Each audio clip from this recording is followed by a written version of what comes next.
that my policies don't work for you. And that sucks about your cough, but there's work to do. Gotta reopen the shop, gotta just push through. 2 jars of bleach, pick one you lose. 2 jars of bleach, which one do you choose? When neither gives a shit about you, or shares your views, or cares if you can't pay for food. Get a firm grip on the straps of your boots. Get a good look at the last of the fruit. Get your good book, cause you can't buy booze. Honey, take heart, cause the dead don't bruise.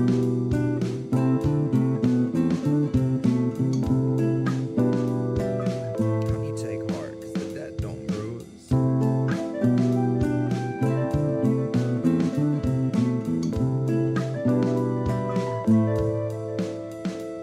So a bit about me, I don't believe in God, right? That said, I'll be praying on debate night. Joe can't speak right. You could call me petty, but I really wanna see him bring a knife to a dog fight, or each mutt stuffed a blunderbuss up into his canines, and they can pull right up alongside Joe in broad goddamn daylight and maul his broadside. Cause Joe's gonna fold up the sails and stick the cannons all at the wrong side. And I'm not saying he and only he solely represent the wrong side. I'm saying both parties work to keep us hogtied. And we have been immobilized and fed upon steadily for such a long time that we're too weak to see that it could ever have been otherwise. Don't focus on our nominees' laundry list of rape accusals, focus on the other guys. Focus on the other side. Focus on the Tiger King. Look, there's a firefly. Now what were you saying, Tara Reid? Yeah, she's an actress, right? She was in a film called A Pattern of Unwanted Hugs and Touches from a Man That You Trusted, right? And in the end, when she finds out her boss was just another piece of shit, she felt betrayed and then disgusted, right? And he goes on to live his life, run for office, keep his wife, and nobody discussed it, right? Yeah, I've seen the film 100 fucking times.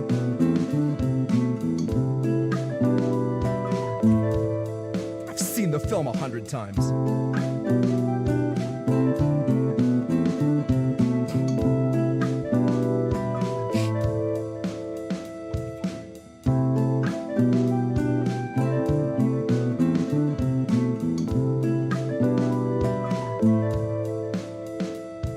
There's 2 jars of bleach on a table.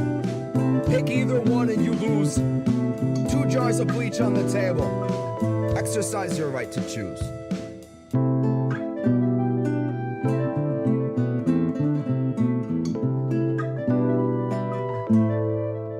I don't believe in God, right?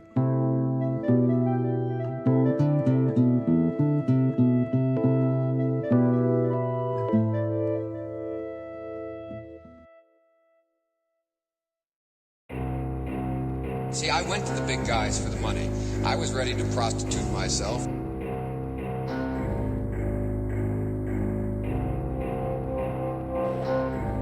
See, I went to the big guys for the money. I was ready to prostitute myself. That's what I do! An ability to see what can be.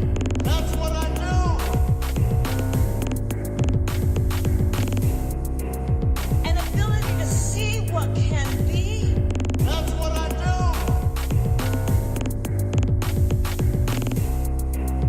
An ability to see what can be. An ability to see what can be. That's what I do! See, I went to the big guys for the money. I was ready to prostitute myself. Venus de Milo. A farewell to arms in a nuclear silo. Echoed alarms, the flavor of bleach and the sweet smell of ISO.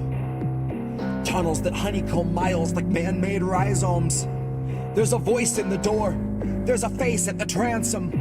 It mouths Nancy will gladly keep holding the Green New Deal for a fascist ransom. She'll say, let 'em eat cake in a baked Alaska. Let's keep our heads up, think for a moment, take a deep breath, but the air's all cancer.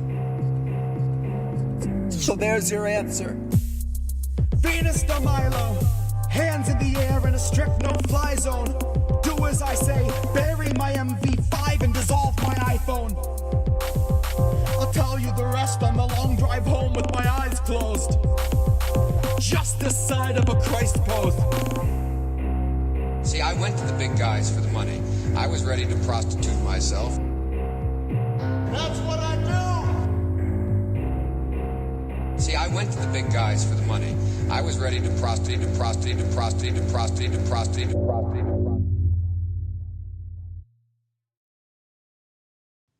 We're the ones who donate so you can win the race, then turn around and make a cash grab. And yet we turn around and thank you for the backstab. We only had to change the names on Trump-era hashtags to hashtag Biden lied, people died, hashtag Biden built the wall, and hashtag Biden is a fascist. That one's gonna get a workout this summer. Every gas attack, every time they come and kettle you and rush you in a charging armored mass attack. And the last thought that you'll have before your head hits the ground, splits, shatters, and then bounces back is how much they deducted for that body armor just before they gave your measly taxes back. This is war, and that's a fact.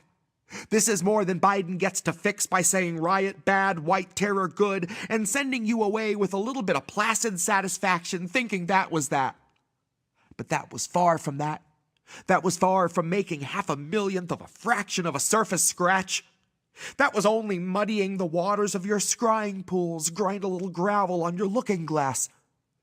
So that when all the truth is bare, it is but an empty air and 1,000-yard stare with which we're looking past. And all it took for me was one classic Biden speech to know there's nothing I won't put him past. Be it jacking up your insulin, or caging every immigrant, or threatening the victims of his sex offense and smearing them to try and get his footing back. Biden is a war crime veteran who dropped the bomb on better men, and all for only Lockheed Martin's benefit. So please don't try to paint his bitter bigotry as something tame, like he was just a grumpy grandpa bitching for his pudding back. Unity and solidarity to Joe Biden means a meeting where the hoods are black. Which, if it's representative of anything, it's just the executioner who lives to swing the axe and never once has thought of looking back. And some need never fear the axe, who still possess a hope chest with the wood intact. The same who swear they'd never march with all those nasty fascists, but they would in fact. The same who say they'd never cheer a journalist who's being tortured for exposing war crimes each of us should deem important, but they would in fact. The same who say they wouldn't call the cops on every unassuming black teenager they see walking down their block, but they would in fact. Biden said he wouldn't, so you voted when you shouldn't, 'cause he would in fact. I know you hated being forced awake. I know they wrapped you in the warmest chains, and I know they're so hard to break. You only said what you were made to say. I can't imagine how you feel today, now that you're watching as it caves away. While you were telling us to keep the faith, I bet you wondered why they made you wait. I bet you wondered why they made you wait. Pity not the vultures, they've enough to eat. Pity not the structures laying at your feet. Cannot see the sky, but there's this rainbow in the creek that spells pity-free speech when we can't afford to speak. That's Agenda 2030 on some early release. It's just our policy of never-ending chemical leaks. That's the cholera awash in your embedded beliefs. It's the billionaires who tell you what you'd better believe. And sugar, if you don't agree, then that's what we call extreme. Now if that isn't fascism, I'm going back to sleep, 'cause words have lost their meaning and I'm trapped inside a dream where we turn the gears while living in the spaces in between.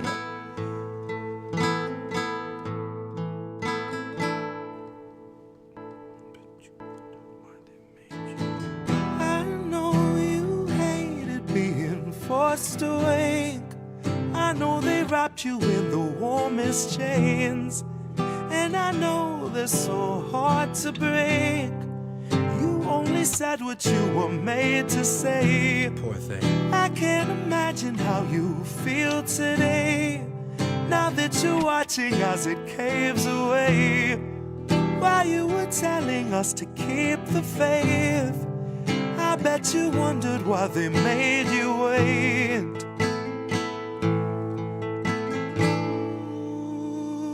bet you wondered why they made you wait. My dial doesn't go to delicate. I'm writing for when Biden drops and Madam Zero delegates come stumbling up the podium, square peg in her element, popping Oxycontin like they're velaments, laughing as she pawns off all our pensions for Ukrainian development, depleted rounds and cluster bombs, the shit that stunts development, all buried under excrement, accepted as American intelligence. A contradiction in its eloquence. Terms of surrender penned by hands that felt the threat of disconnect, if not dismemberment. Oh, what little proof you have to fake to make a nation love the bomb, change its tune and warp its temperament. Oh, the dues you'll pay for NATO membership. Oh, the things you'll say that no one's ever gonna hear. 'Cause you begged for all the censorship and now it's finally here. And you're tongueless out of terror and friendless out of fear, and about to turn the wheel with all your loved ones in the gears. And that's how it's been done. 250 years, there's nothing new beneath the sun, and no one trusts their eyes and ears. And scientific breakthroughs must be signed off by your peers, and autonomy's been stalking all our jobs like sickly deer. Well, maybe it's not every job. I should have made that clear, 'cause it seems like it's creative jobs we're seeing disappear. There's an app for writing novels, there's an app for writing hymns. They need people digging trenches, they need people splitting limbs, they need people building fences, keeping other people in. They will always need our backs to break, they'll always need our skin. And it took a lot of editing to turn us into this. It took years of careful programming to strip us of our wits.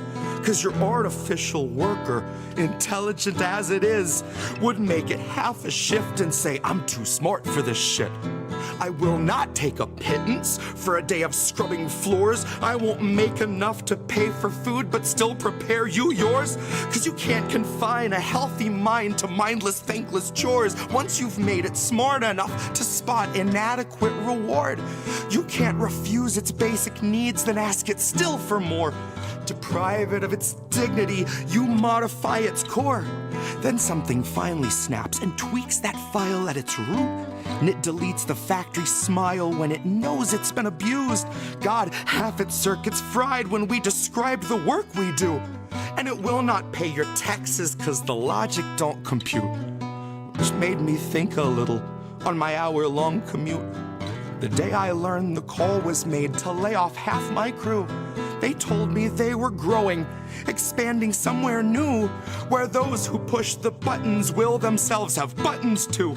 And I hope that when the whistle blows, they all as one refuse. I hope they strike with all their might, one blown collective fuse. And I hope the worker after me has something more than heart. I hope they truly know their worth. I hope that they're too smart. I know you hated being forced away. I know they wrapped you in the warmest chains, and I know they're so hard to break. You only said what you were made to say. I can't imagine how you feel today, now that you're watching as it caves away. While you were telling us to keep the faith, I bet you wondered why they made you wait.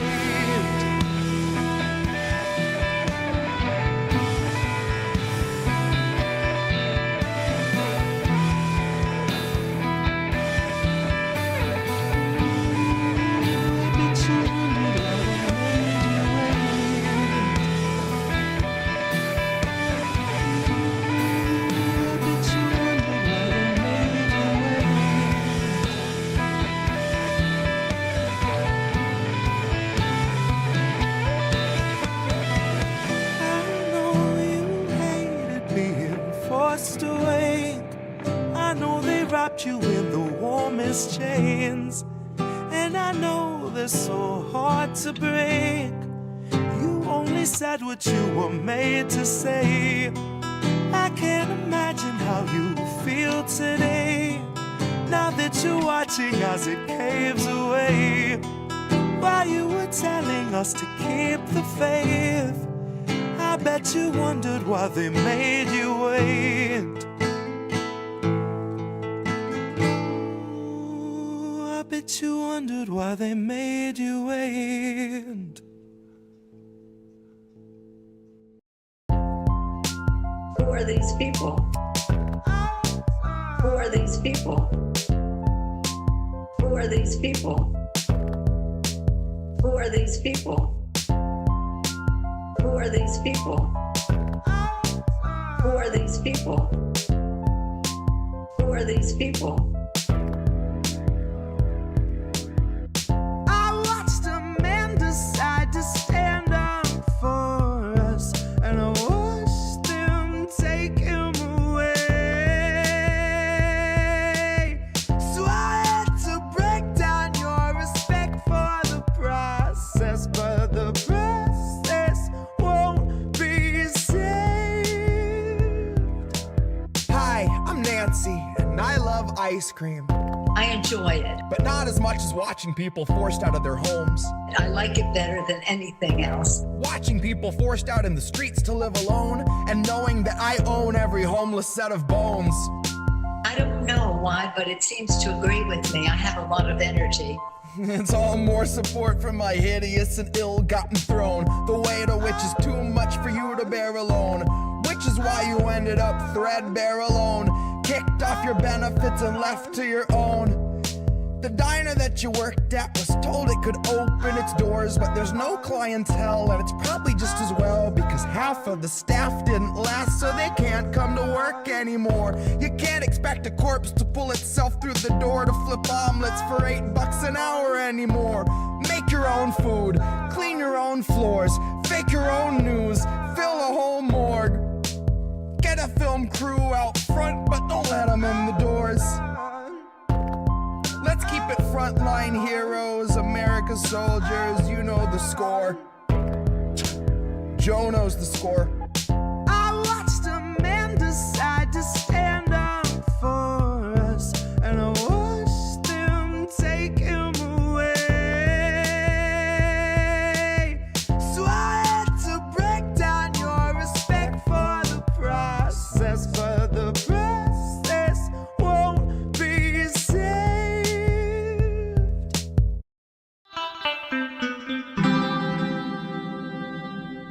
Who are these people? Who are these people? Make your own food, clean your own floors. I love that shit. That's so great. Hi, everybody. We're live. Hi. It's Indy. Don't they it's have Reef. robots to clean floors now? Maybe. Don't they do that? Harmful contaminant. Didn't we talk about that last week? Probably. Wally. Grow your own food. Yes, grow your own food. But they were talking about the restaurant because nobody wants to work anymore. Make your own food. Clean your own floors. Yes, that's great. Wipe Crazy your R-Man. own Yes, ass. Oh, sorry. That's the other. It is the other crazy thing. R-Man. Well, I could have them going up against and make it look like I'm saying touchdown all the time, but I didn't think that was really good. So I Straight thought this through was the a little uprights. better.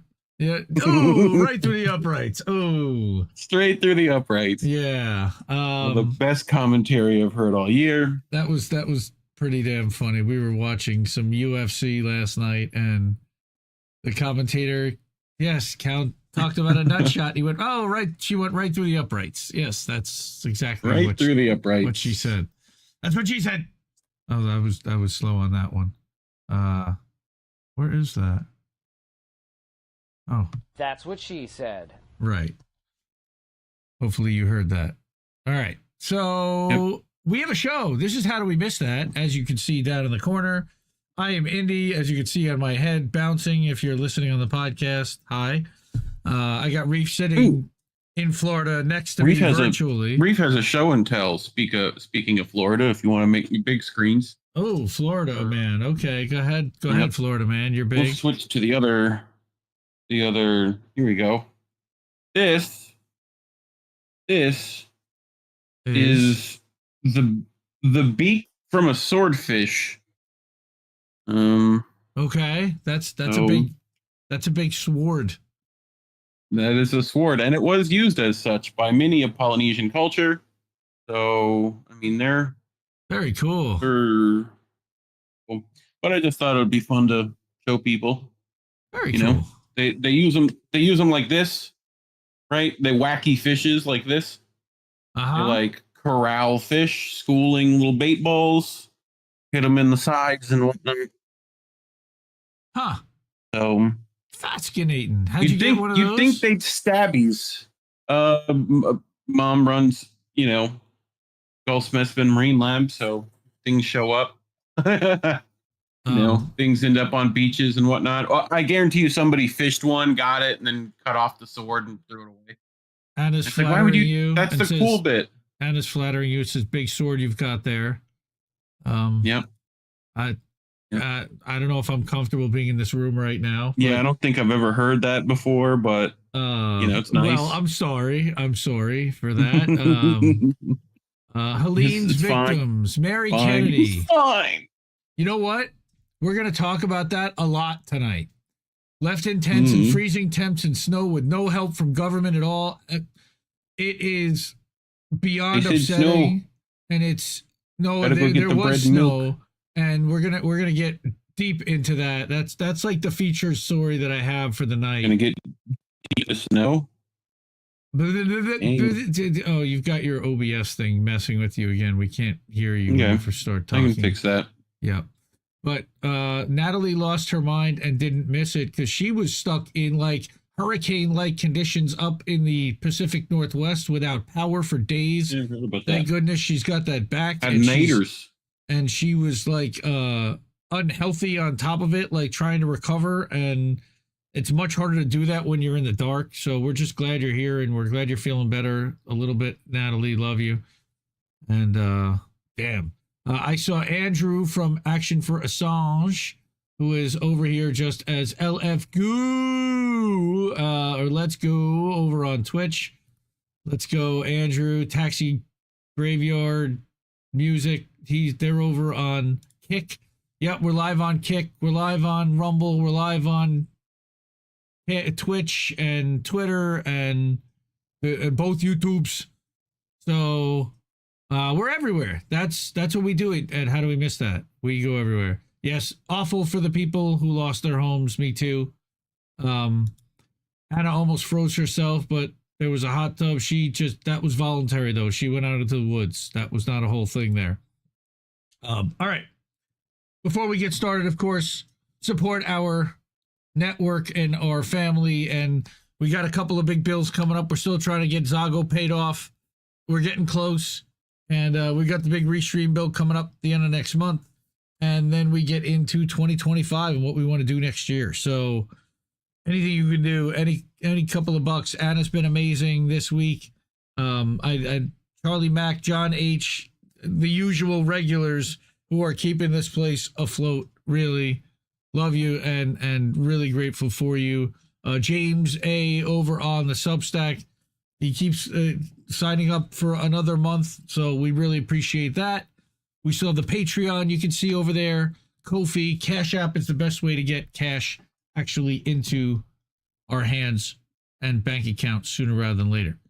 So, yeah, Natalie says still people without power there and so many homes lost to falling trees. And, yep, that's and the line crews aren't really necessarily being taken care of to the right degree. We saw that in North Carolina.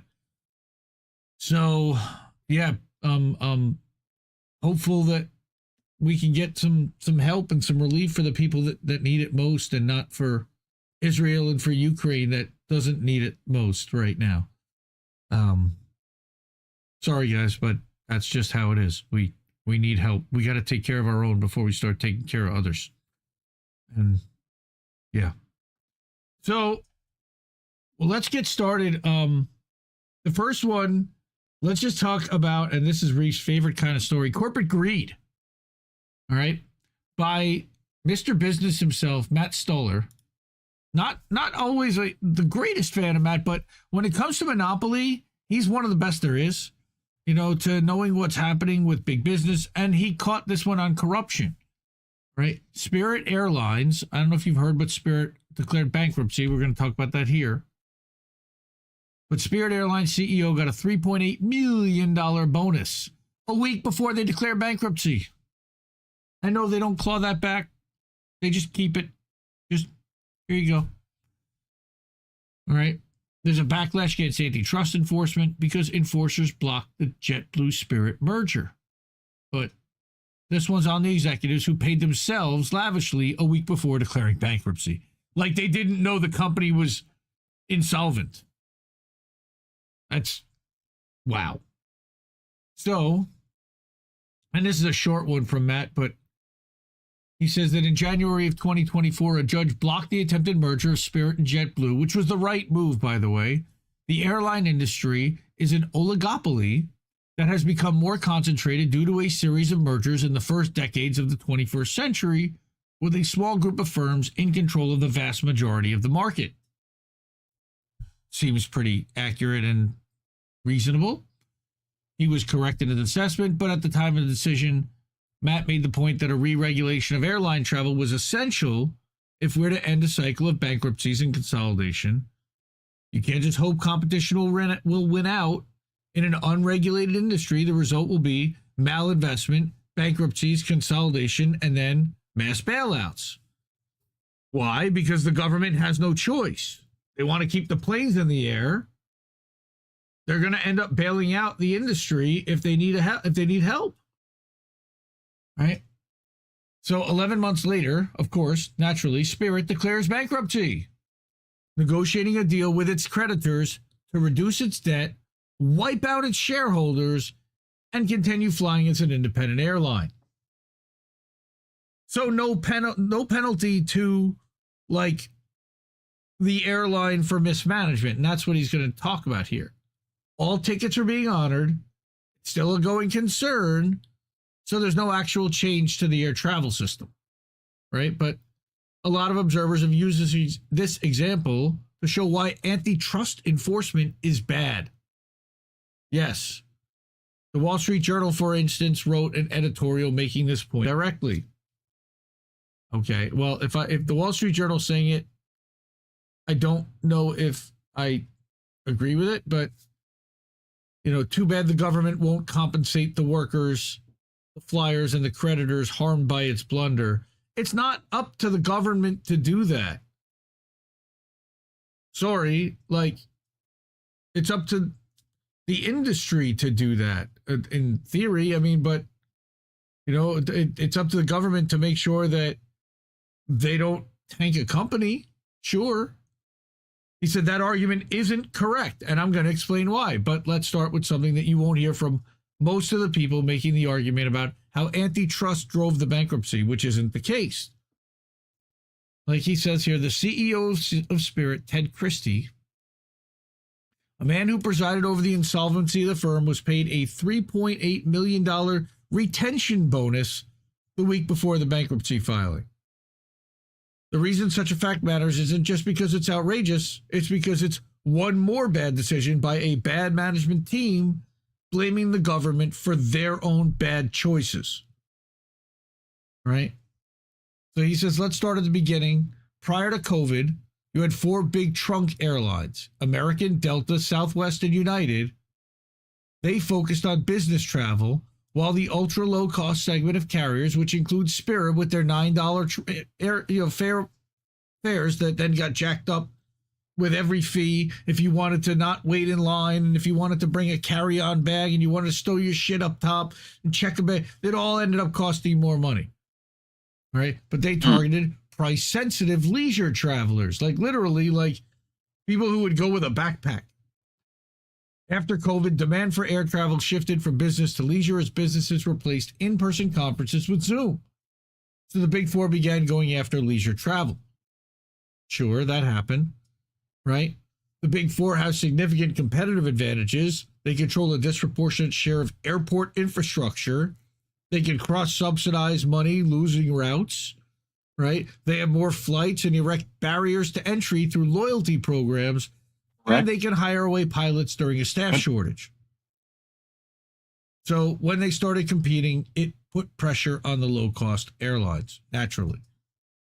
Like it says, one result is that Frontier in 2022, Frontier sought to merge with Spirit to create a significant ultra low cost network that could match some of the advantages of the big four. Only at that point, JetBlue, which had already engaged in a quasi-merger with American through a joint program called their Northeast Alliance, made a hostile bid for Spirit. So you had Frontier and Spirit were trying to merge. Now here comes JetBlue trying to buy them. They proposed on overlapping routes where they competed to rip out seats and hike prices, which is a classic indication of a strategy to lessen competition, not to provide additional service for sure. It's to save their companies from going bankrupt and from going under and competing with the big four airlines. So he says, Spirit's board hired a consultant to evaluate the deal, who then told executives and shareholders that JetBlue offer would likely violate the antitrust offer, the laws, except that here's what happened. The CEO publicly recommended against the JetBlue bid, saying that the latest offer does nothing to address our board's serious concerns that a combination of that with them wouldn't receive regulatory approval. Right? The board even presented this legal analysis to shareholders. Here's one of the slides. So why the hell did they still go forward with a JetBlue merger and not a Frontier merger? All right. They were going to raise Spirit's ticket prices. This was already in discussions. A JetBlue acquisition will have lasting negative impacts on consumers. So why would Spirit do it? This is why. Because what ensued was a bidding war between JetBlue and Frontier over Spirit. JetBlue raised their bid, and ultimately, shareholders and executives accepted the higher JetBlue offer. It was about the money, Blabowski. What else is new? Right? The result was exactly what the Spirit board had predicted. The antitrust division sued last year to block it, and the law is the law. But that's not all, of course. This year, during the trial over JetBlue's proposed acquisition, the judge directly asked Spirit executives if they would go bankrupt should the merger fail. The reason why is because there's a special loophole in merger law, such that if your firm would otherwise fail absent the merger, you could get a special dispensation to sell your company if such a sale would erode competition. And that makes sense. If the company goes out of business, then there wouldn't be competition anyway. So what did Spirit executives tell the judge? They said, no, we're not a failing firm. We'll be fine if the merger doesn't happen. And so here's the judge's order saying that they presented no evidence that Spirit was in dire financial situation, that it had no hope for the future, and instead they testified that they had a plan to return to profitability, which they didn't, obviously. Now testify! Right? In other words, they turned down the Frontier merger and accepted JetBlue's proposed illegal one to get more money. Like I said, the money, Lebowski. Then the executives misled the court or themselves on the firm's financial condition, so they wouldn't have to admit that they had run the airline into the ground. After then paying themselves a sweetheart deal on the way out. So that's the situation. Okay, my parents went away on a week's vacation. No, they went away on a permanent vacation here. All right. But an additional question is as follows. Is the bankruptcy actually bad? Sure, shareholders will get wiped out. Guess what? Good. They deserve it. Thanks, Matt. Capitalism. They opted for an illegal deal instead of a legal one. That wasn't the shareholders, though. That was the board that I guess the shareholders appointed. But you can't, like some guy that owns 100 shares of Spirit that's going to go down to zero. It ain't his fucking fault, Matt. Plus, Spirit will keep flying as a competitive airline, at least for now. And how are they going to pay their pilots? Where's the money coming from? This particular kind of bankruptcy isn't necessarily a bad thing. It just means you reorganize the creditor relationships, but keep the entity going as a going concern. No, not exactly. Because you don't just wipe out the creditors, you wipe out the unions and your employees. You have to hire everyone back, probably at a lower wage. He doesn't mention any of this because capitalism. you know? So here's this article that he's referencing, but financial failure in the airline industry is exceedingly common and has been since the 70s. American, Delta, United, Northwest, US Air, they all went through it because it's a function of deregulation, as he noted. And I don't want to go through what he talked about then, but basically financial fragility is the problem. About 5 years ago, Southwest entered the Hawaiian market, and it did so by vastly undercutting pricing. What else is new? Such that it was almost certainly losing money to drive Hawaiian out of business. They wanted to go after Hawaiian Airlines, all right? Because Alaska bought Hawaiian, so Southwest wanted to compete. They tried to drop their prices. There really was no choice but to let the two firms combine or have Hawaiian go under. Hawaiian is now cutting jobs after its merger, showing that mergers are not panaceas for poorly run or financially fragile companies. It just prolongs the death. And the executives make handsome cash in the meantime, which is the reason why they're prolonging all of this. They're just extracting wealth slowly, sucking out the pension funds, cutting the unions, cutting the pensions, cutting the benefits, cutting the wages, slowing all that shit. It's so upsetting. And most media just doesn't want to address any of this, including Matt Stoller. He touches on it. And it's nice that he starts to touch on it, but he's even missing how badly they're going to fuck the workers and the people who really get hurt by this. All right? This financial attack happened to Hawaiian, but the ability of large players to undercut ultra-low carriers, right, low-cost carriers with money-losing strategies, cross-subsidized by higher tickets elsewhere, has a whole host of similar airlines, including Spirit, right? It's hit everyone. So they have to charge more for like a Pittsburgh-Detroit route in order to be able to lose money so they can have an LA-Honolulu route. That is what is being said here, all right? Only instead of doing a legal combination or being honest about their financial fragility, Spirit executives and shareholders demanded that enforcers let them violate the law. In other words, and this is the reason why I brought it, was this paragraph, the real reason for blaming this bankruptcy on antitrust enforcement is because it's too embarrassing to point to the real problems, which are poor management, lax predatory pricing law, and ultimately deregulation. Like, we need to nationalize the airline industry, likely, to make it nonprofit. Oh my God, the libertarians just lost their mind in the chat. Sorry, that's true. Mm-hmm. Like, subsidizing and losing industry that claims it's for profit, where we get we have to socialize the losses, but they privatize any of the gains. Fuck that. Like he says, but again, just remember the CEO's multi-million-dollar pay. This guy drove Spirit into bankruptcy, got a big bonus, then blamed the enforcers for upholding the law. Nice work if you can get it. Stop! You violated the law. Fuck, man. So that's big by Matt Stoller. He's got thousands of paid subscribers. I can't get 10.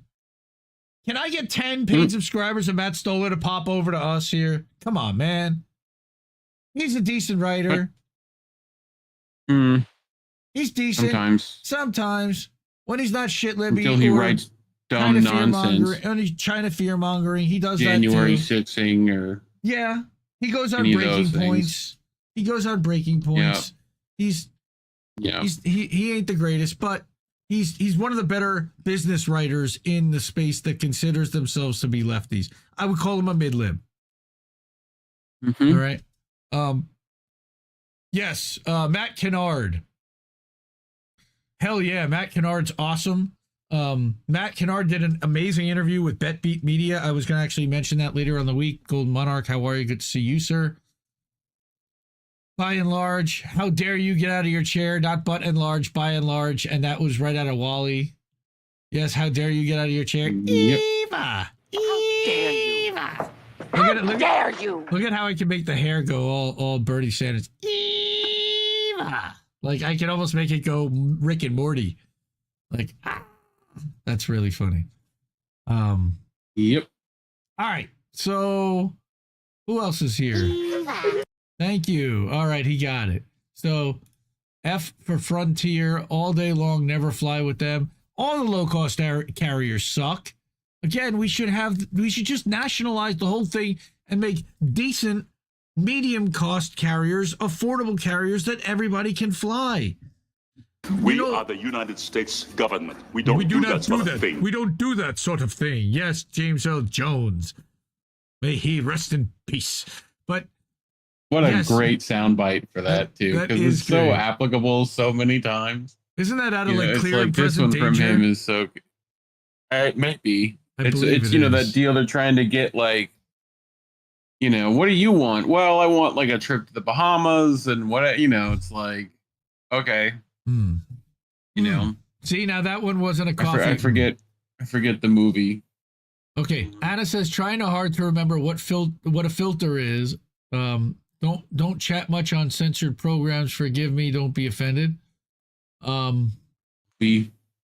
Filters. Sometimes people will or channels will block out certain keywords. Yeah, there's like a few. You know, just don't be like super ridiculous, and you're probably fine. No, you know? Fred, the Hawaiian Islands didn't sink. It was Hawaiian Airlines. Hawaiian Airlines, Hawaiian Islands. I guess that's what happens with what about the Sandwich Islands? Huh? Sandwich. Yep.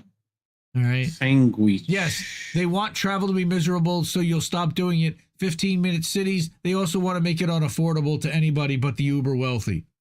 That's the idea. Yeah. All right. So low-cost airlines, consolidation, jack up the prices. Now, prices have come back down somewhat, but the thing is everything is misleading when it comes to pricing with airlines.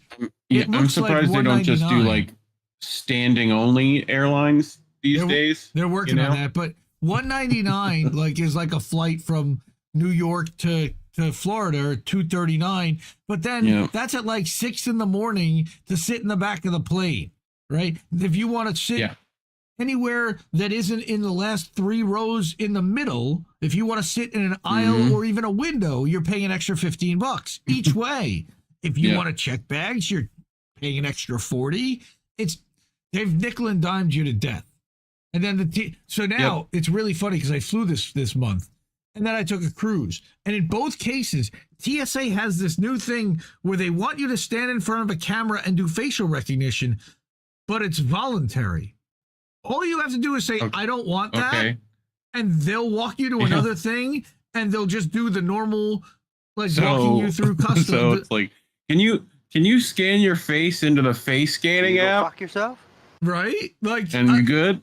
Like, and my... God bless her. I love her to death. My wife, here you go. Hey, like before I can even say, hey, no, I opted out. I went to the other line.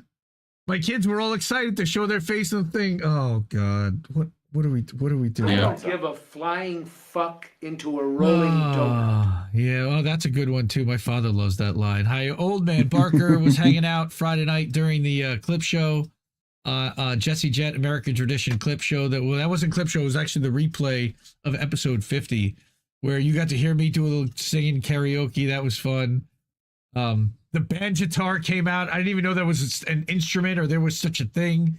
That was a blast. You didn't? Jesse playing the banjitar. Yeah, I bet you I could find a 12-string banjitar, dude. It was, welcome to the South, dog. Yeah.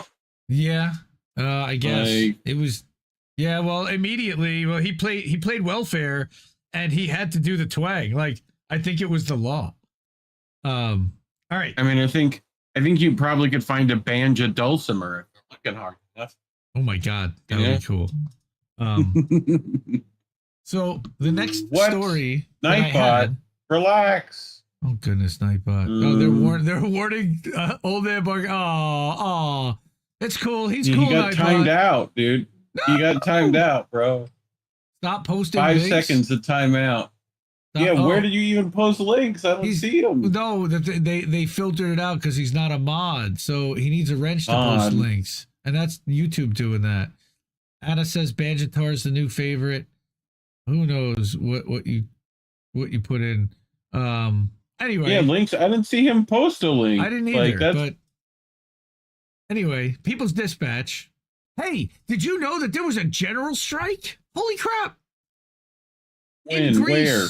In Greece, yes. Okay. How about that? In Greece. Not to be confused with an oil. And not to be confused with the John Travolta, Olivia Newton-John movie and Broadway play. But Greece, the country, was brought to a halt on Wednesday as a 24-hour general strike brought workers from across sectors. Man, I wish that wasn't illegal here. Education, logistics, construction, public transportation, and health to the streets of dozens of cities.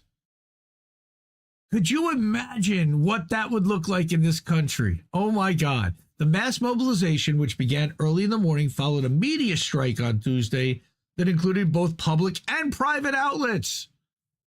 Could you imagine the private media doing a 24-hour strike because they were mad at Trump? over genocide. Yes, I could actually. Not all of it. Maybe MSNBC and corporate media, maybe, and I wouldn't say Fox or OAN would go dark, but this is across the board. All right. The striking workers demanded the repeal of anti-worker laws, including measures that extended working hours and called for wage restoration. Over the past decade, successive governments, most recently led by Prime Minister Kyriakos Mitsotakis. Kyriakos Mitsotakis. Okay. Yeah, that's right.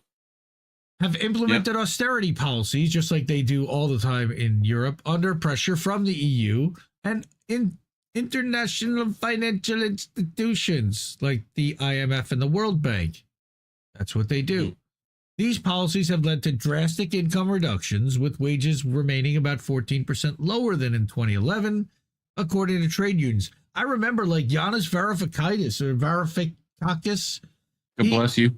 He ran that. He was the finance minister when the whole country went bankrupt and Europe had to bail them out. Right? Protesters warned that current conditions mean they cannot lead dignified lives. With a minimum wage of approximately €900, they face housing and food costs comparable to those in European countries with higher income. So, while the government's boasted about recent improvements in unemployment rates, unions highlighted that these figures mask the economy's heavy reliance on tourism and fail to account for poor working conditions. Sure. So, Greek unions emphasize that anti-worker legislation has persisted for over a decade, including wage cuts, freezes, extended working hours, severe restrictions on collective bargaining. And of course, all these policies have only left a small fraction of workers benefiting from collective agreements. So they're cutting down even the number of public sector workers as they privatize, and they're not necessarily unionized. Right? In response, they wanted guarantees of universal public and free education and health care alongside accessible healthcare housing solutions. Like you do. Well, we'd love to see that here, but the large participation in strike and rallies demonstrates the workers' strong opposition to the government's anti-people policies and its alignment with business interests. 5 times fast. Anti-people policies. Anti-people policy. Anti-people policies. That's fun to say. It rolls right off the tongue. The organization reaffirmed its commitment to continue with the mobilizations, aiming to pressure the government to shift its priorities toward addressing workers' rights and peace. That would be nice. Oh, look, they also mentioned Gaza. Hey, look at that. Out of the war slaughterhouses, fund wages, health and education instead. That's right. Yep. That sounds good to me. I mean, any tangible actions. I mean, shout out Palestinian. What's that group? Action Group. PAL action. PAL action that shut down Elbit. Yeah. Yep. Yep, well, I don't know about shut it down, but they're definitely working on it. They're trying Elbit, Elbit lost some kind of major contract with the government to supply Israel with drones, or some $3 billion contract. Okay. Nope. So that's Greece. I didn't see anybody else mention that there was a general strike in Greece, so I thought it was important to mention it. Sure. And then, of course, we're all looking to potentially dive under the bed. Not really, but there certainly has been a lot of saber rattling about nuclear war in the last week. Yep. And the Biden, Blinken, Harris, Sullivan administration, I would call it, run by West exec advisors and whoever their clients are. I brought this article, and I don't like this person here much, but they do once in a while bring in something. They're pretty Trumpy and right wingy, but NATO cannot intercept. Yeah, NATO cannot intercept Russia's new nuclear missiles. I believe this person actually is a CIA agent. I definitely believe that they're some kind of a spy, not just a writer. Fuck around and find out is all I can say. That's what Putin's look is. So, by the looks of it, Putin whipped out a new Russian ICBM. That's not true. It was a mid-range ballistic missile, an MRBM. Yes, hypersonic.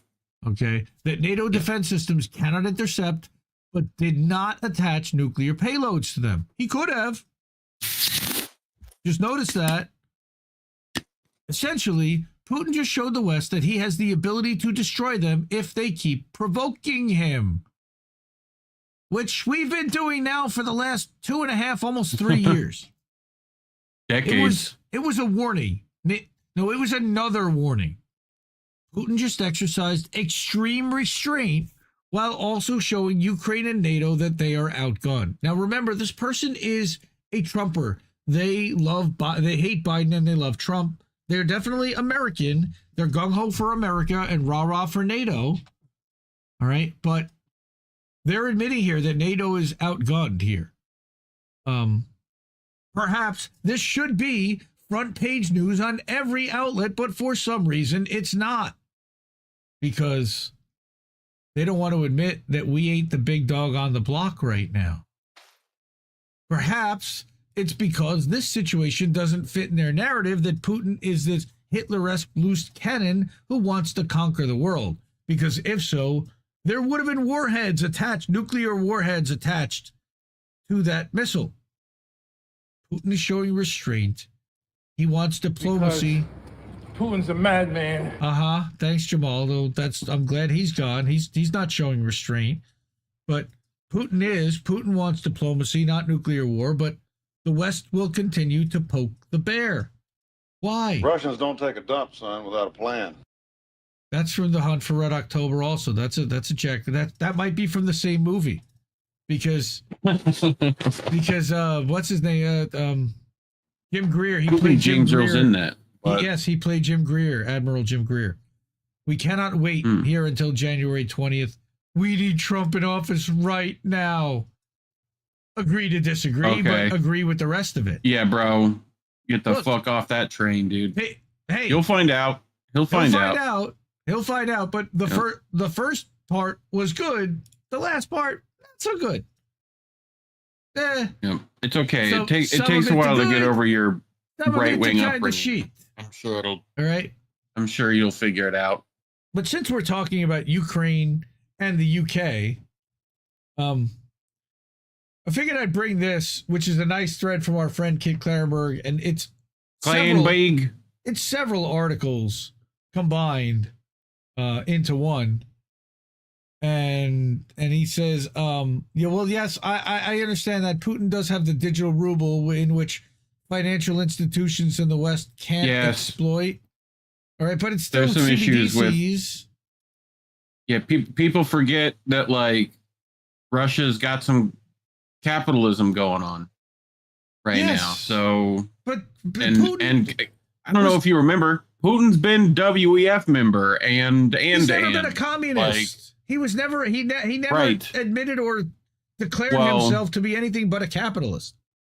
I mean, I think he didn't have a choice when it was USSR when he was at the KGB, but whatever. Yeah, but he was personally still a capitalist as a KGB agent under a communist system. Right. So, not that he hasn't done plenty of good things for the country, technically socialist, keeps a lot of social programs, and the people give him overall approval ratings of like what? 90%? Like 80%. Yeah, like something crazy like that. But I don't believe polls. Polls are all rigged, and yes. Who knows? But it seems that the Americans that go there certainly have nothing but good things to say about it. Yep.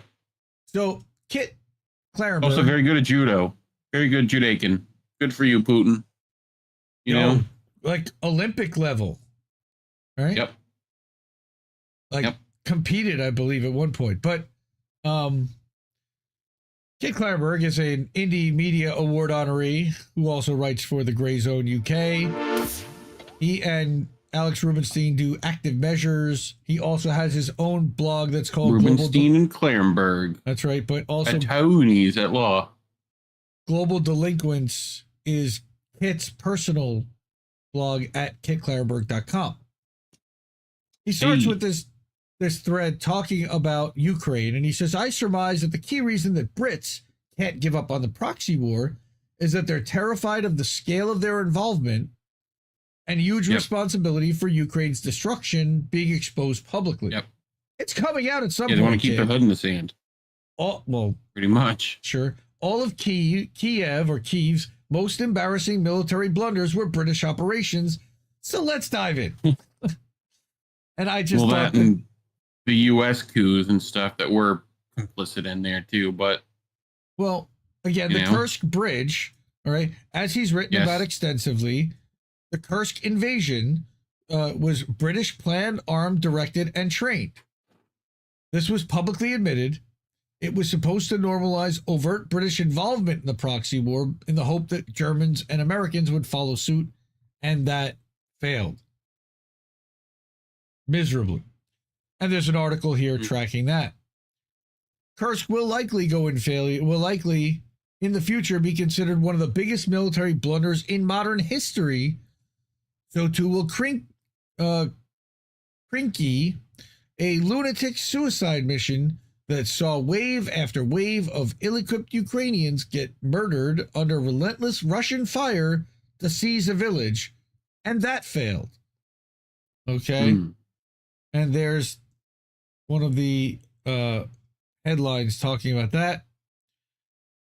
Ever fascinating history legends produced a stunning postmortem on this operation, which has never officially promoted, formally named, or publicized much beyond media reports on how it meant almost certain death for Ukrainians sent there, an awful death in that.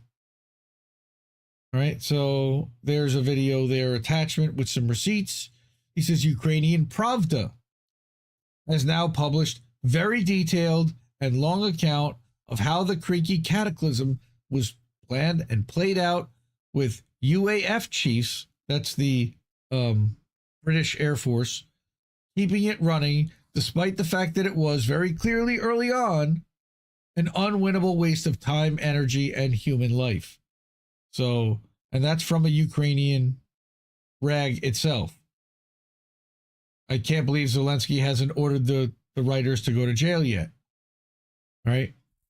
He says it's an utterly damning appraisal, but the most interesting parts reveal that the Krinky catastrophe was proposed by the British, who then trained and armed Ukrainian Marines for this purpose in the UK.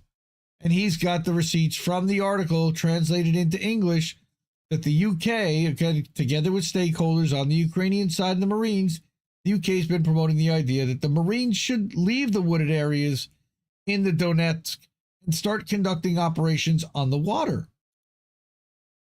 All right, so he's got all of this listed out here.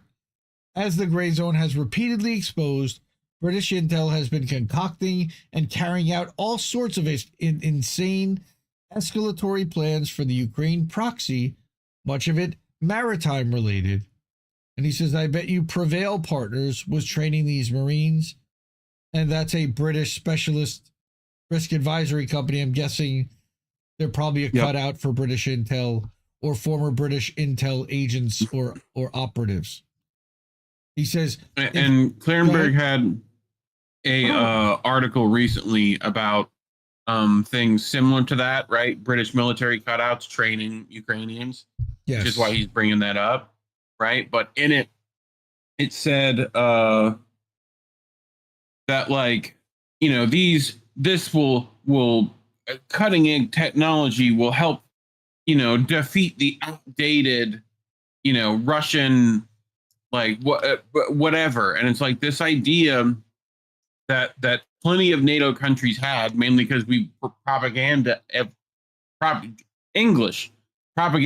everyone into like believing that like Russia's this backwoods using old 80s, you know, like, no, they're modern equipped military. Yes. Like they have hypersonic missiles. Like, you know, like we have to get over the idea. It's like just because the gun has wood furniture doesn't mean it's an antique. The bullets still go boom. You know. Well, it's like, also the, you know, from the 60s myth that you know the Russian army, the military is a husk of itself. It's a massive shell and that can't like be made. That comical, was too big and rusted out tanks to be maintained. Corrupt. Stuff that was falling apart, and I mean that was the narrative for decades. Here. Drunken, vodka soaked. You know, like like that's Spies Like Us. Not how it is. Right. Yep. I remember. Yeah. So he continues that if British soldiers were dispatched on a suicide mission like Krinky, the officials who signed off on it, planned it, and kept it running for almost a year would be court-martialed. Yeah. But it was Britain's Ukrainian shock troops instead, so guilty parties are safe for now. Britain has been at the forefront of the push to allow Ukraine to strike deep inside Russian territory with Western weapons. They finally got the permission. Ukraine did that and got ICBM'd or MRBM'd. Your move, London and Kiev. Your move.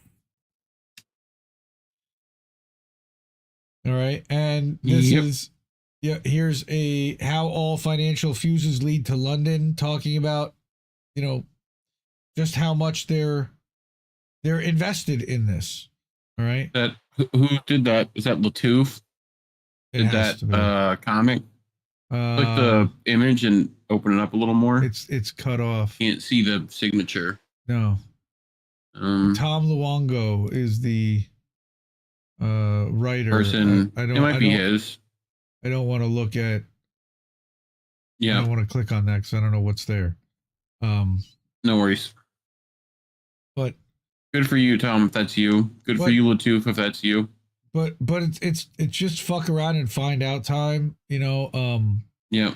Again, this guy does not look very happy, and I wouldn't be either if I were him. Could he have more forehead? You know, I feel like that's where he keeps his power. See, but I feel like he needs to ditch the comb over at this point. Like he's not fooling anyone. Sure, just go full bald. Just go Telly Savalas. Super Bond. Could you look more Bond villain-esque? I think that's the thing. Is like $1 million. People get so afraid because he looks like that. Yeah. Yeah. Yeah, and I'm sure that's propaganda crap too. But you know, we've probably been making Bond villains look like Russian diplomats forever. Yes, the RAV. Yeah. Russians, Arabs, and Vietnamese, I think it was. Vietnamese. Yeah. Yeah, that was how they described it in Thank You for Smoking. I remember they talked about Rob Lowe's character talked about RAVs. I was like, that's the first time I heard that term. But that's That's funny. Or, Bosley is available, Mr. Putin. We can work this out. So can you imagine him like full mullet, Get the full mullet going on. He could resemble number two. Number two? He could go like Boz of Pete and Boz, Dude, I love those guys. We have to clean start up top, mop in the back. If you have not heard Pete and Boz, okay? We should record a few reactions. There's some new pieces off their album. Holy crap, they're so good. They're so good. You know what? One night when we're doing a uncensored boats, we'll play some Pete and Boz over there because they're so good. Yep. Oh my god. They're like 80 and they spit. They spit. Yeah, they're pretty good. Oh my word. All right, so we did Klarenberg. We got through that. Klarenberg. The other thing I wanted to talk about before we get to North Carolina, we're doing it right on time. That's good. Caitlin Johnstone. We haven't listened to a Caitlin Johnstone, Tim Foley piece in a while. This is a short one, and it touched both on the craziness of the ICJ and how Congress was losing their fucking minds. So go ahead. Mr. Tim Foley, if you're listening, which he's not, I feel like you were destined to do Foley work. Like, you've got a good speaking voice. No, I don't even. Thank God I don't know what one of those is. But get you some watermelon, something. Get some Foley work done. I'm sure some movie would let you do that. Weta's near you guys, right? They're in Oz. Just pop over to New Zealand. Should be fine. Well, he narrates better than I, so I'm gonna play this and then scroll with it so that you guys can read along. But I love these two. I mean, they're just incredible. You gave him something, some weird award. Oh, they are Indie Media Award honorees too, aren't they? Yeah, like Klarenberg, like Oh, there we go. Thank you. And well deserving. Inaugural class, Mount Rushmore level people here. Both Klarenberg and Johnstone, but more, I would say, Johnstone. Webb is up there. McLeod is up there. But, I don't know. We'll got a few other ones I might put up there for the fourth one. But all right, let's play this. Today in Imperial Recklessness and Insanity. The International Criminal Court has formally issued arrest warrants for Israeli Prime Minister Benjamin Netanyahu and former Israeli Defense Minister Yoav Gallant for war crimes and crimes against humanity. No such arrest warrants were issued for President Biden or any of the other Western officials who've been backing Israel's genocidal atrocities, which is a bit like a judge issuing a warrant for a mass murderer, but not for the guy who gave him the gun and stood next to him handing him ammunition and drove the getaway car and lied to the police to cover up the crime. Yeah. Nothing will come of this new development because it is completely unenforceable and international law is only as real as the U.S. empire agrees to pretend it is. But it is a significant step in the deterioration of international consensus on Israel as the entire world watches the Zionist regime commit atrocity after atrocity right out in the open. Predictably, Benjamin Netanyahu has responded to this decision by shrieking about anti-Semitism and calling the ICC's move a modern Dreyfus trial. He is doing this because he does not have anything resembling a real argument in his defense, and neither does anyone else. We saw this illustrated in a statement from Senator Tom Cotton, who proclaimed that the U.S. would invade The Hague if the ICC tries to enforce its arrest warrants. Fucking dumbass. The ICC is a kangaroo court, and Karim Khan is a deranged fanatic, Cotton said. Woe to him and anyone who tries to enforce these outlaw warrants. Let me give them all a friendly reminder the American law on the ICC is known as the Hague Invasion Act for a reason. Think about it. This is as psychotic a public statement as anything you'll see from the most far-right extremists in the Knesset. The United States is run by demented zealots with nukes, just like Israel. Yes. The Hague Invasion Act, formerly known as the American Service Members Protection Act, is a U.S. federal law passed during the warmongering frenzy of the early Bush administration, which authorizes the president to use all means necessary and appropriate to bring about the release of any U.S. or allied personnel being detained or imprisoned by or on behalf of or at the request of the International Criminal Court.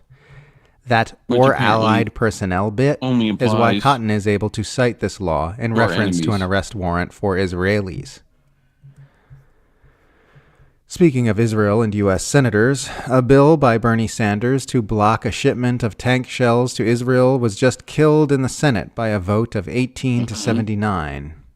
Sanders framed the bill as an effort to restrict the sale of offensive arms to Israel, making a distinction from defensive arms like the Iron Dome, which is absurd and obfuscatory to begin with.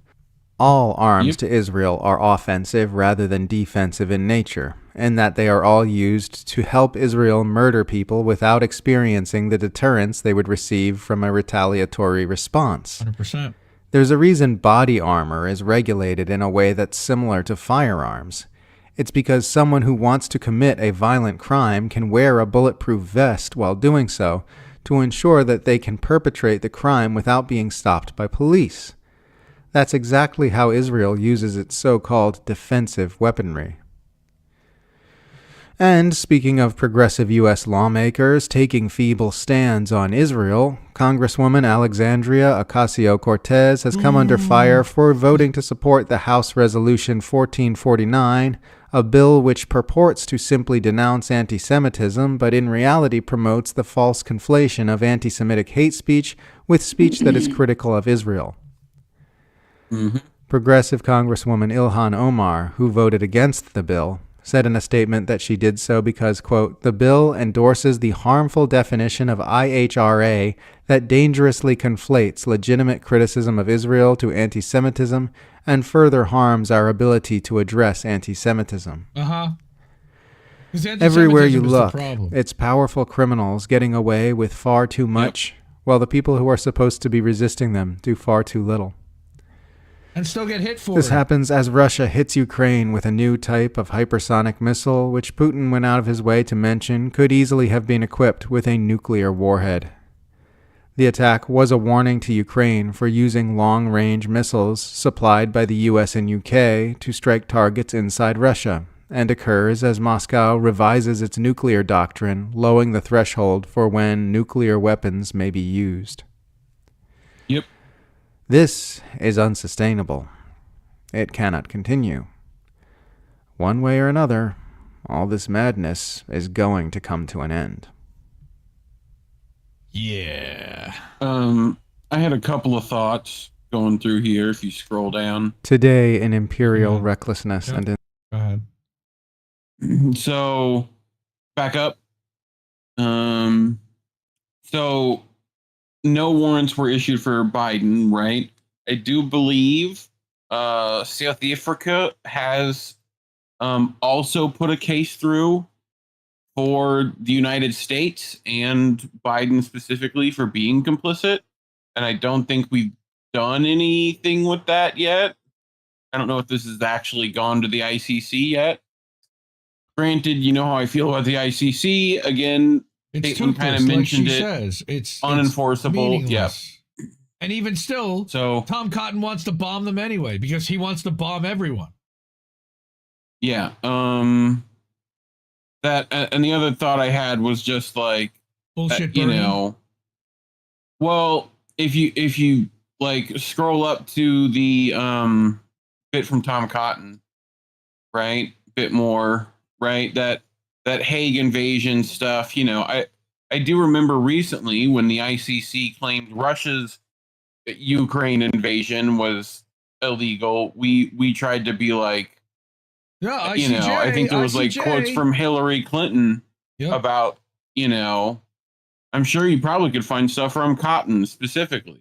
Well, also, so I don't know. Right now, there's most of the countries participating in the ICJ because they did get a judgment against Putin, I think. Right. That if he sets foot in a lot of these other countries, they were going to arrest him. I remember famously Canada, Italy. Well, South Africa. I think Germany went on the other side of that. We're like, South Africa said that they wouldn't arrest him when he showed up, if he showed up for the thing, but he sent Lavrov in his place.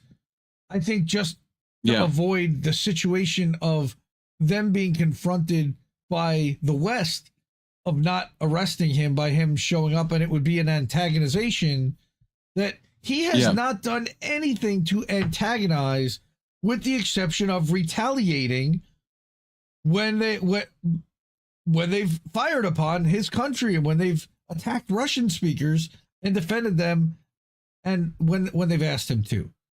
I want to talk about bullshit Bernie and this nonsense here. All right. And I'm going to bring Fiorella's quote on that here. All right. Congrats on the ICC for taking 13 months to recognize that Netanyahu's a genocidal murderer. It only took hundreds of thousands of dead Palestinians, and it's still virtue signaling by trying to arrest a top Hamas official. Weak. Yeah. Please, Fee. Come on.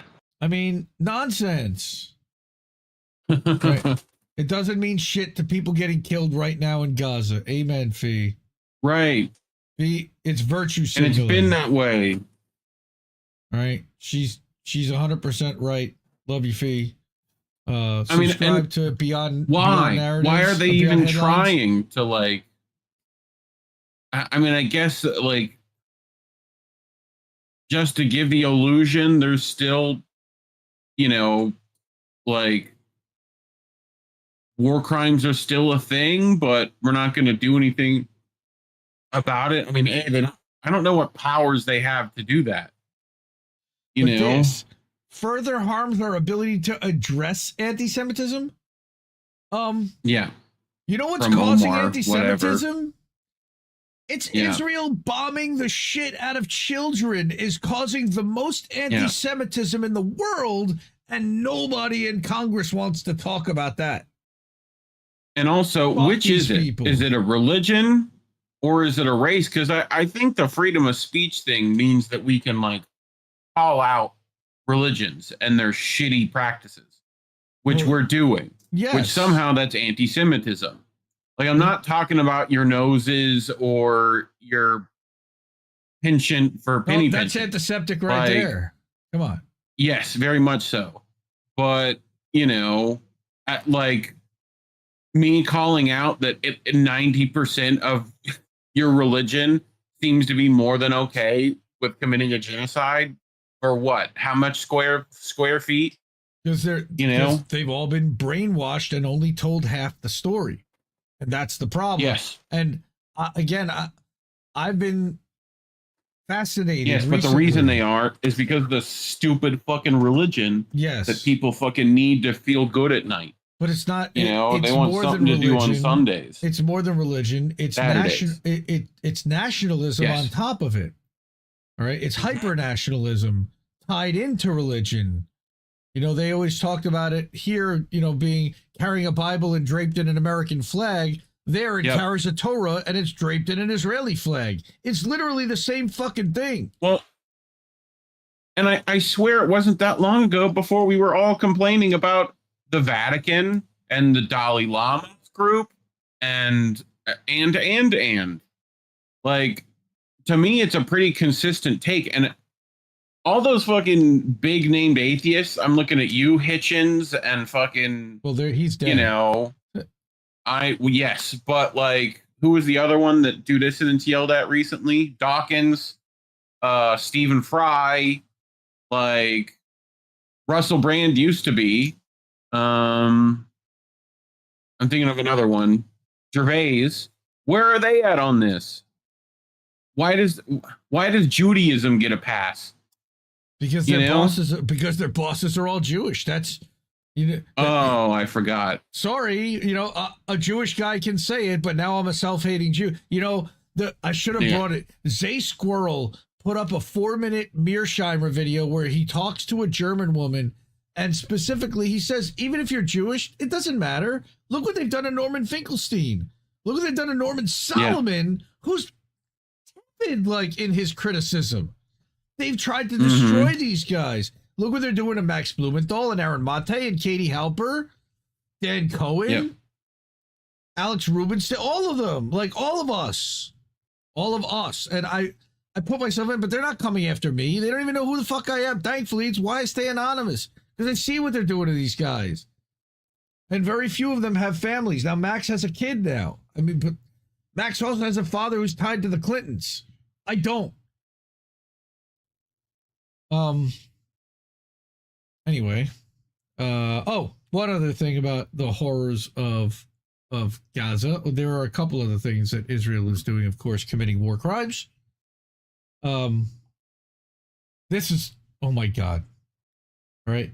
This video, and I don't even want to show it, but I'm going to show a little bit of it, but Jewish doctor about who's killed by the IDF in Gaza, replying to Tom Cotton about cutting off military aid to Israel.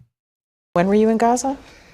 End of April for the first couple of weeks. And then there's sniper bullets. I have children that were shot twice. Wait, you're saying that children in Gaza are being shot by snipers? Wait, what? Really? What a fucking... You don't know? 2 children that I have photographs of that were shot so perfectly in the chest I couldn't put my stethoscope over their heart more accurately, and directly on the side of the head in the same child. No toddler gets shot twice by mistake by the world's best sniper. And they're dead center shots. In fact, more than 20 doctors recently in Gaza also told Sunday morning about gunshot wounds to children. One American doctor told us he even reviewed CT scans to confirm what he saw. That was a pristine Go back to that bullet. Yeah, that was pretty pristine. Yeah, it's super clean. But it doesn't mean that, that is possible. It's just once something like that with mass and whatever. And speed goes into a child? If it gets stopped in the body, there should be deformation and... if it's hollow point, military issue, ball round, to me, with that much mass, you're going through and through. But, what do I know? Also told Sunday morning about gunshot wounds to children. Could be wrong. One American doctor told us he even reviewed CT scans to confirm what he saw because he, quote, didn't believe that this many children could be admitted to a single hospital with gunshot wounds to the head. Some shootings have been captured on video. A lot of shootings. Of all the disaster zones you've seen, how does Gaza compare? All of the disasters I've seen combined, 40 mission trips, 30 years, ground zero, earthquakes, all of that combined doesn't equal the level of carnage that I saw against civilians in just my first week in Gaza. And when you say civilians, is it mostly children? Almost exclusively children. I've never seen that. That's all who's left. Never seen that. I've seen more incinerated children than I've ever seen in my entire life combined. I've seen more shredded children. Babies in ovens, remember? Remember they talked about babies in ovens? Yep. Children. In just the first week. Shredded? Shredded. What do you mean? Missing body parts, being crushed by buildings. What do you mean, what do I shredded? Or bomb explosions, the next greatest majority. We've taken shrapnel as big as my thumb out of 8-year-olds. The UN reports that to date, more than 80% of Gaza's population has been displaced, and the majority of its buildings destroyed. In the chat, why didn't this a reality which has taken its own toll on the well-being of children. That's third-degree burns. What about the emotional wounds? How can you measure that? I can't measure my own. How do you be a an orphan and watching your family, melted in front of you and shredded in front of you. How do you fix that? You become Batman? No. In fact, so many Palestinian children have had family members killed that doctors created a shorthand term, WCNSF. Wounded child, no surviving family. Ugh. Yep, heard that phrase before. Shout out to Ryan Christian at T-Lab for posting that and shaming. Oh, this reporter is acting dumb on purpose. I hate when they do that because it just makes you look dumb. Why is that? What do you mean? That's the Tucker Carlson. Tucker Carlson normalized that and made that okay. Tucker does that. That's a journalistic thing, man. And they just deer in headlights. Like they've been doing that. All right, but it's not even just Gaza, of course. And I want to talk a bit about what Lebanon, Beirut. They did to Beirut. 4 o'clock in the morning the other night in a residential area. The day that the ICJ ruling comes down as a retaliation in some way to say fuck you to the community, okay, what do? They fucking bombed Beirut. This is journalist Marwa Osman and what she saw out her window. A fucking war zone. All right? Yep.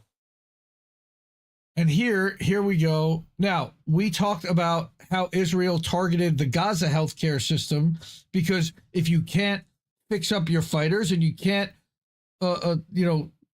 get your wounded and sick and injured healthy, your healthcare system collapses and the entire thing collapses, and you can call the place a third world hellhole that now you have to go in and clean up. This was the goal. And now, not only did they do it in Gaza, they're doing it in the West Bank, and now they are doing it in Lebanon. And this is a 49 Which they've been also been doing the Hannibal Directive there too, from what I've heard, keeping resistance fighters from taking Israelis. Wow. So fun. Okay, she says here, Israel has been targeting first responders in Lebanon, and now it has killed the director of a hospital in Baalbek, who refused to shut down despite evacuation orders. Meanwhile, daily bombardment continues. At the halls of injustice. In just one hospital, we watched ambulances bring in around 20 strike casualties, many of them children. Again, and here's the 49-second report. We're in Baalbek in the Beqa Valley at the location where an Israeli strike killed the director of the Dar al-Amal hospital, Ali Alam, alongside 6 others yesterday at 6 p.m. They were sitting over here enjoying the evening when the missile struck. You can see some bereaved relatives over there trying to cope with the loss, which is felt among the people of Baalbek. And this comes just days after another Israeli strike targeted the civil defense, killing more than a dozen people. There's a feeling here that these strikes are not accidents, that they're very much intentional, aimed at institutions and people like Ali Alam. How could they be for sustaining civilian accidents? With the objective of depopulating this region. Accidentally set off a missile that blew up a hospital. Oopsie poopsie. I pressed the big red missile button. But I'm sure Lavender AI targeted those things specifically because some people's children were there. That tends to be what it looks for. So I have not really heard very many people talking about Beirut. And specifically this week and what happened. Fee covered it. Murray's over there, right? Greg Murray's over there. Been talking about it. Vanessa, Eva. I literally saw it in the morning because I follow Craig Murray, and he and Marwa had posted about it in the morning. Steve Sweeney also, who had interviewed on INN with Tara a year and a half ago, he's also there. And he put up a post about it as well. It's just... Again, what are we? I have nothing else to say. It's just it's the worst, and to see this every day and nobody's stopping it. And we're continuing to do it. We'll fund it, arm it, and now if anyone who speaks out in the UK, they're getting arrested for it. I mean, I don't know if you saw what Gordon Dimmock posted. Yeah. Okay. Yeah. Terrible. But the UK arrested like a person in front of their daughter, 7-year-old daughter, because they had like a Christian Palestinian advocate, or she was solidarity. Just right to jail right away. Everyone like they're, and my biggest worry is that it's on its way here. Like, and Trump has already talked about wanting to do something similar. So talking about stuff like that definitely is why we will never be remonetized. My guess is on YouTube. So if you do appreciate the reporting and journalism like this and stories like this, let us keep the lights on, keep doing this. Please join that wall of fame if you haven't already.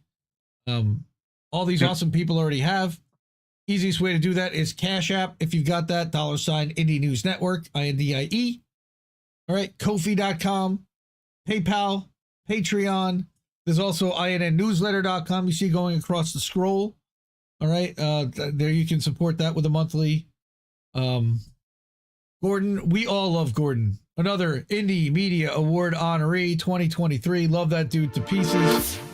All right. And he shared that story this morning. So anyone who hasn't seen that Gordon story, go follow Gordon at Gordon Dimmock, Dimmack. And it's one of the top posts that he had published there. Andrew, we need an anti-World War III movement over on the Twitch. Totally agree. We are one, along with antiwar.com. But the problem is we're tiny and we're ignored. Nobody wants to fucking listen to us. Nobody wants to engage with us. Nobody's sharing our content. Our view counts are in the shitter. Like, it's that, and like they put so many ops out here that it makes it incredibly difficult to work with any group that you've not had extensive relationships with already. Right. And there's ops and infiltration everywhere. Yeah. And a lot of effort for minimal to zero return on results. I mean, it's just. Yep. Right. I know. And Andrew has organized for years. I mean, Andrew was a legendary organizer and under the Assange movement. And I'm with you, dude. And we've got Keith McHenry and we've got, Steve and the Slow News Day guys. And we've got Misty is still on board with anti-war for sure. It's just who's leading that charge right now. I would say that it's Max Blumenthal in the gray zone. All right. I would say it's Dan Cohen talking about what's happening in Haiti and other people that are reporting on Haiti. It's my friend Aidan Jonah over at the Canada Files. It's people doing the investigation. Of course, Whitney Webb is anti-war. She's certainly not for a strong military. She's been calling out Peter Thiel. We wouldn't know that Palantir runs the software for all of the intelligence community if it weren't for people like Whitney and Alan McLeod. All right. But I wanted to talk about North Carolina. This story came up, and I'm not even 100% sure how true it is. Allegedly, the story goes, because this has basically come from right-wing media. All right. This came from the National File, which I didn't really know, but they're definitely like Trumpian right-wing leaning. But this came yesterday, 6:03 p.m. Breaking, the Amish came to Western North Carolina and built 100+ tiny homes to shelter Helene victims from the cold mountain weather, because it snowed there this week. Local and state authorities kicked the victims out of the houses, saying they didn't pass code. Yeah, okay. I don't think Jebediah is going to make anything that's going to fall apart in the next couple of days, but, what do I know? Second of all, there were a lot of replies in the chat underneath saying, if the Amish built it, it's beyond code. Right. Yep. All right. And thank you, Natalie, for the support. Appreciate that. Love you. Yep. That was Cash App. No fees over there. Appreciate that. That's the best. Anyway, Mitchell County, North Carolina government is what this says. I'm going to read it out. Notice to volunteers for temporary housing. If you are a local volunteer working to bring in temporary housing to support our local community, we first want to thank you for your efforts and commitment.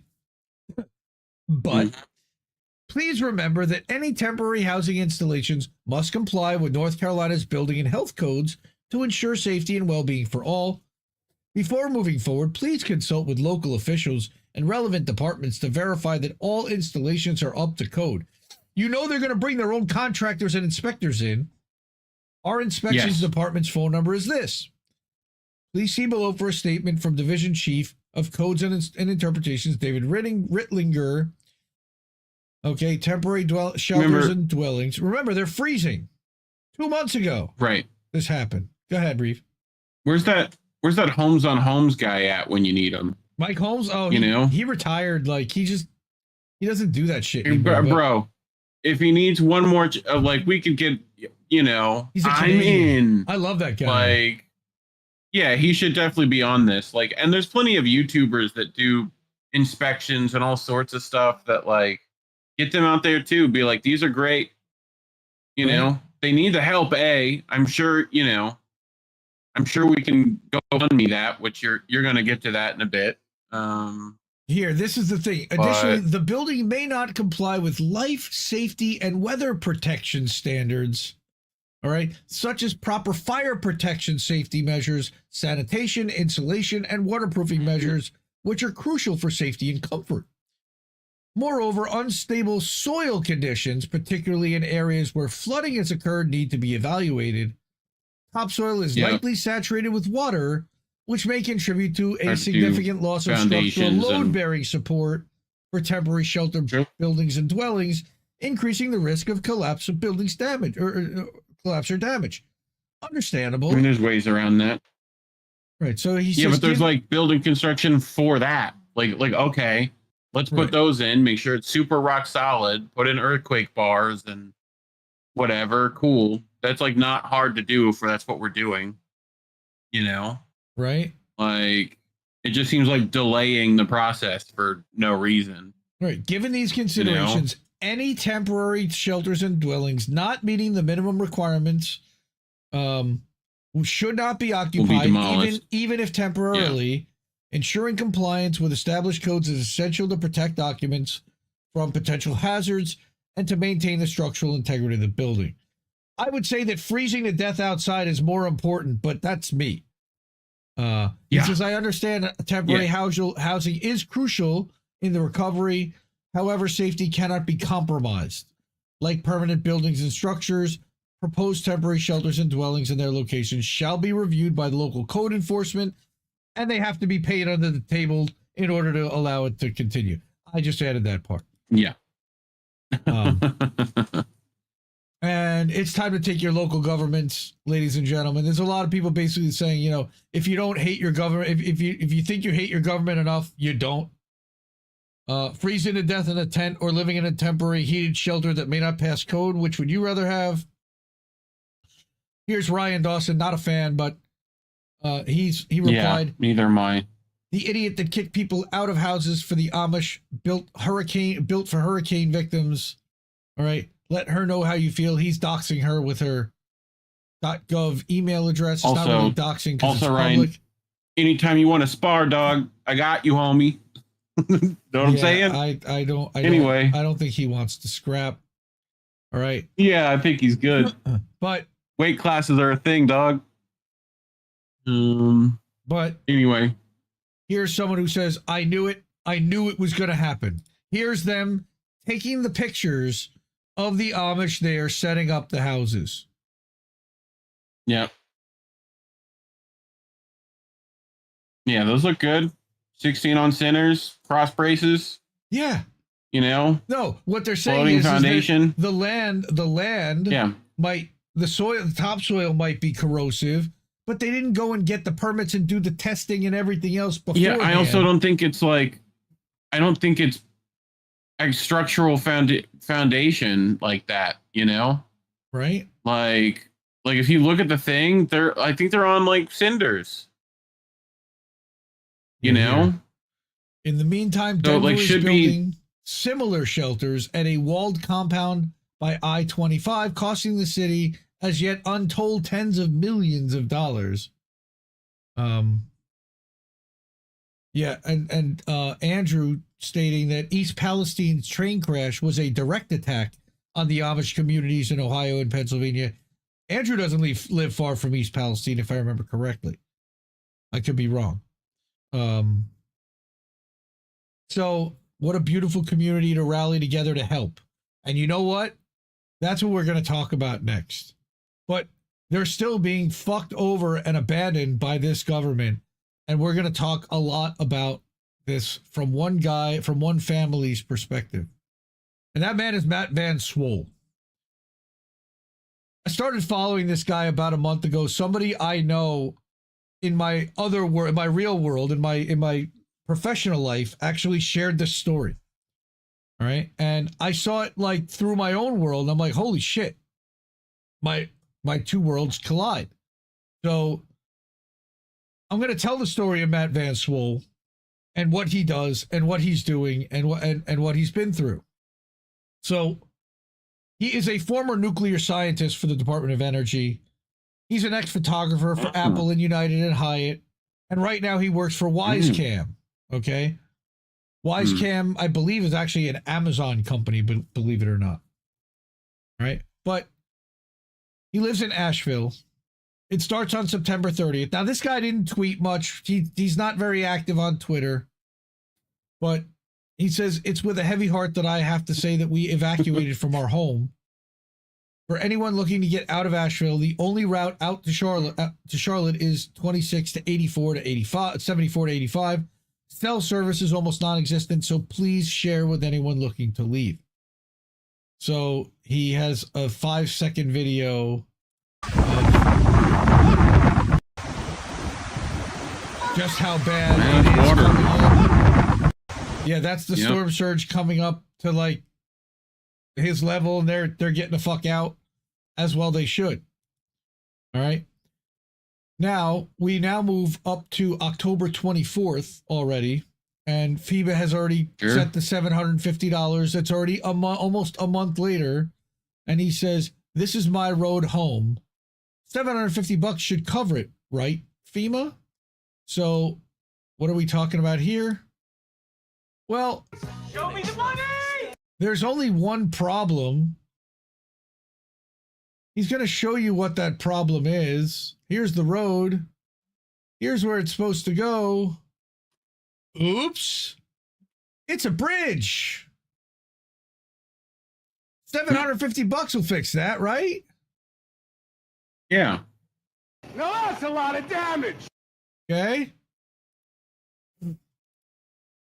So I pray for you and your family. There's more than one route in or out, but who knows when this will get rebuilt. It's going to be years. All right. Thoughts and prayers, though. All right. This was, again, a month ago today. Now, he goes through his whole saga of what it takes to get a FEMA check.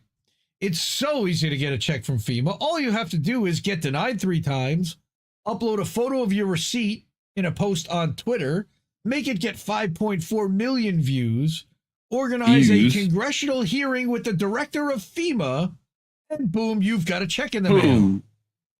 Bullshit. Money, please. Not $750, $629. You gritty dirtbag. For the record, I have no idea what I did right the 4th time to get to receive this check. I basically uploaded the same information every time. My advice to people who are still getting denied is just keep trying over and over again. I wish I knew the answer.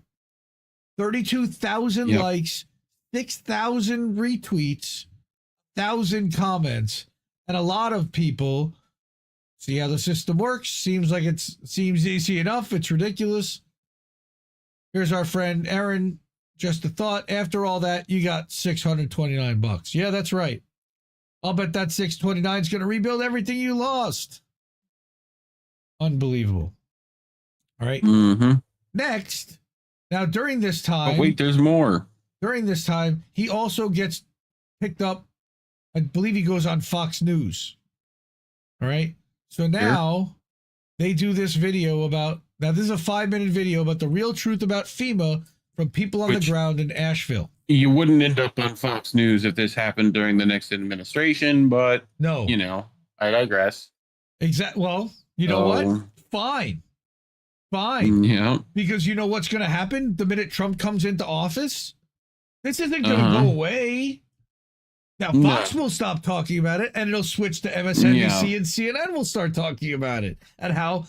Yeah, unless Elon buys it. And how Trump, Alex Jones ain't going to cover that. And how the Trump administration is failing now to deliver on what Biden couldn't do in months before, of course. They're flooding the gay frogs' homes. All right, but here, check this out. A little update since our Fox News interview went viral yesterday. They did ask me about what federal assistance we have seen in the area. I think specifically they were trying to ask about FEMA, but being nice about it. And since then, you know, we have received a ton of messages, both online, and I talked to a couple of people today in person at our just local gym, and people are pissed. It was like as soon as we went on Fox, like the floodgates open and we started hearing stories from our actual friends who were just too embarrassed to say, like, oh, I got rejected, or the small business story that you heard today. Yeah, where it's just like, you know, people who have small businesses downtown that thought they were going to get money from the Small Business Administration. The Small Business Administration was like, nope, that's FEMA. And FEMA was like, nope, that's the SBA. And so they're like, I don't know what to do. I'm just going to submit both places. And then they got rejected. And now they've got to pay workers with funds that they do not have. So, I mean, I'm personally very concerned that all of these businesses that usually rely on tourism are going to shut down because they cannot make it without the tourist income, and the tourists are not here. And that's just the small businesses. The actual locals with homes, I feel like, is the most confusing bit because, I mean, I said on air that we did get a $750 check, but what I didn't say on air was that I submitted receipts of thousands of dollars of expenses. You know, like our generator was running for 16 days and it was using 20 to 25 gallons of gas a day. I mean, that's just hundreds of dollars just in gas, not to mention the chainsaw. Starlink cost was a couple $100. And keep in mind that wasn't to have like a luxurious life. That was to keep the lights our on. neighbor's CPAP machine going. Yeah. And food in the fridge to feed our family. That's right. And so, you know, our neighbor who thankfully still has a house, you know, he's a manager at a big box store, and he was rejected for the $750. You know, when COVID happened, we all got a ton of money in the mail, you know, no questions asked. Wouldn't say it was a ton. I don't know about a ton there, dog. But here people are just getting rejected for random reasons. This is all over the radio too. Like local radio this morning was just covering people calling in saying, I keep getting rejected from FEMA. How do I get this money? Because I keep getting rejected and I really need this money. And we were being polite yesterday, saying that the confusion is our biggest word. And now I'm just pissed because I'm hearing story after story from people that I know, people that I care about, that have either lost everything or lost their ability to work. And the only thing they actually have access to is the kindness of others, wealthy people in Asheville that are helping, wealthy people outside of Asheville that have come here to help. Why are we having to do this just as people? I love that it's bringing out the goodness in people, but why are we paying taxes? Why are we doing all of this, working our butts off and giving it to the government if they aren't coming to help? Right. Why? Like someone needs to explain why Ukraine. FEMA with a $20 billion budget. Shouldn't you be picking yourself up by your own bootstraps? Like, Byron, the labor and delivery nurse, Samaritan's FEMA with a $20 billion budget is not rebuilding the roads, rebuilding the businesses, rebuilding the houses. Someone needs to explain that to me, because I have... Does it have a $20 billion budget?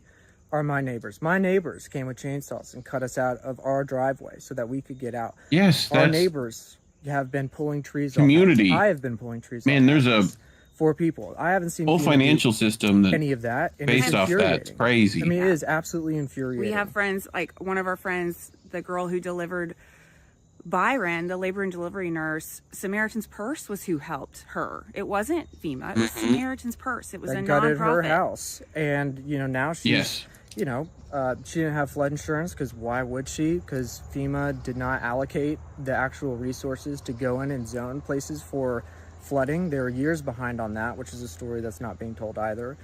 Yeah, they're still doing that in New Orleans, bro. This is just like along the river. This is not just along the river. This is all over the place in Western North Carolina. It's not just Asheville. It's not just the surrounding areas. I'm hearing from people 2 hours away from us that lost everything. So, and that have not gotten any support other than from neighbors or people that fly in from other states just out of the goodness of their heart to come and help. So like, I just heard World Central Market, World Central Kitchen Jose has Andres. said that this is the longest they will Jose have stayed Andres. in any U.S. city. Ever. Okay. That And makes it's me because there's suspicious no as fuck. infrastructure. It's because there's no clean water. That's crazy. We need more help. Like we are in Weaverville. Weaverville is great. Pretty great. Yeah. Outside of Weaverville, not screwed. Freaking great. Yeah. So come and help. And don't make it just up to people out of the goodness of their heart. If you have an organization dedicated to disaster relief, get your ass here. You got dump trucks? Come. Because boy, oh boy, we really need them. Chainsaws? Anything. Yeah. I guess that's all Yep. we wanted to say.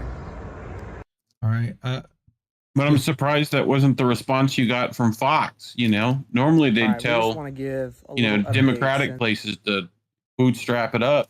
So, all right. So again, this was October 22nd. This one was the 24th when November 20th he got his check. That was just the other day. October 24th. This was after they did the Fox News thing. He saw the road was washed out. All right. Then we've got Grapentine in the chat. Government is good at stopping community work. Then the government leads people to think government is the problem, then blame it on communism. Yeah.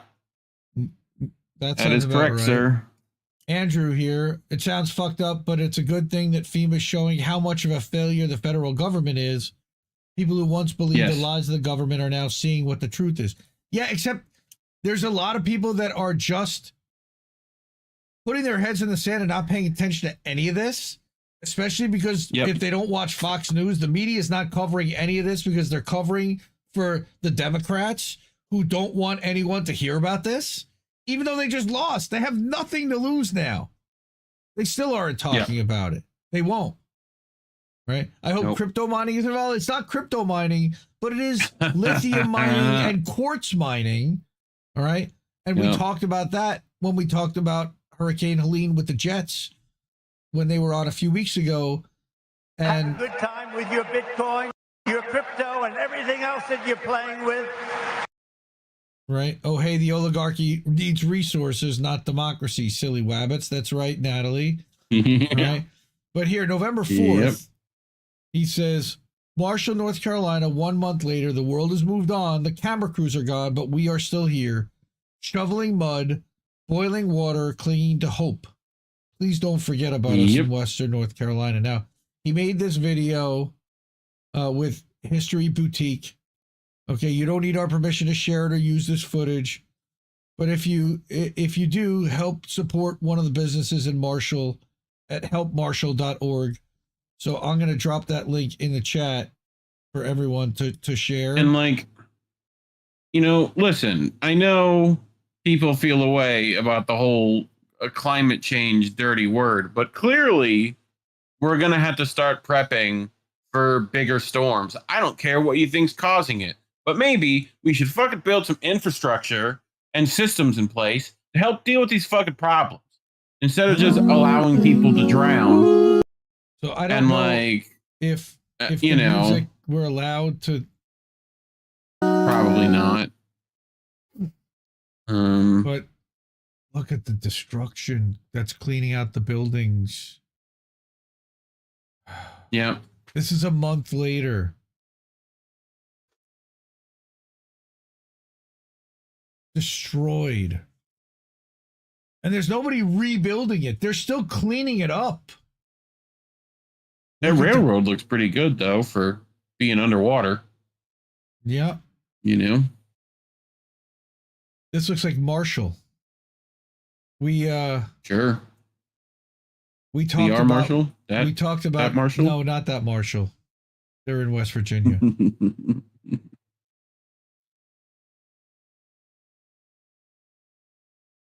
All right, another 10 seconds ish.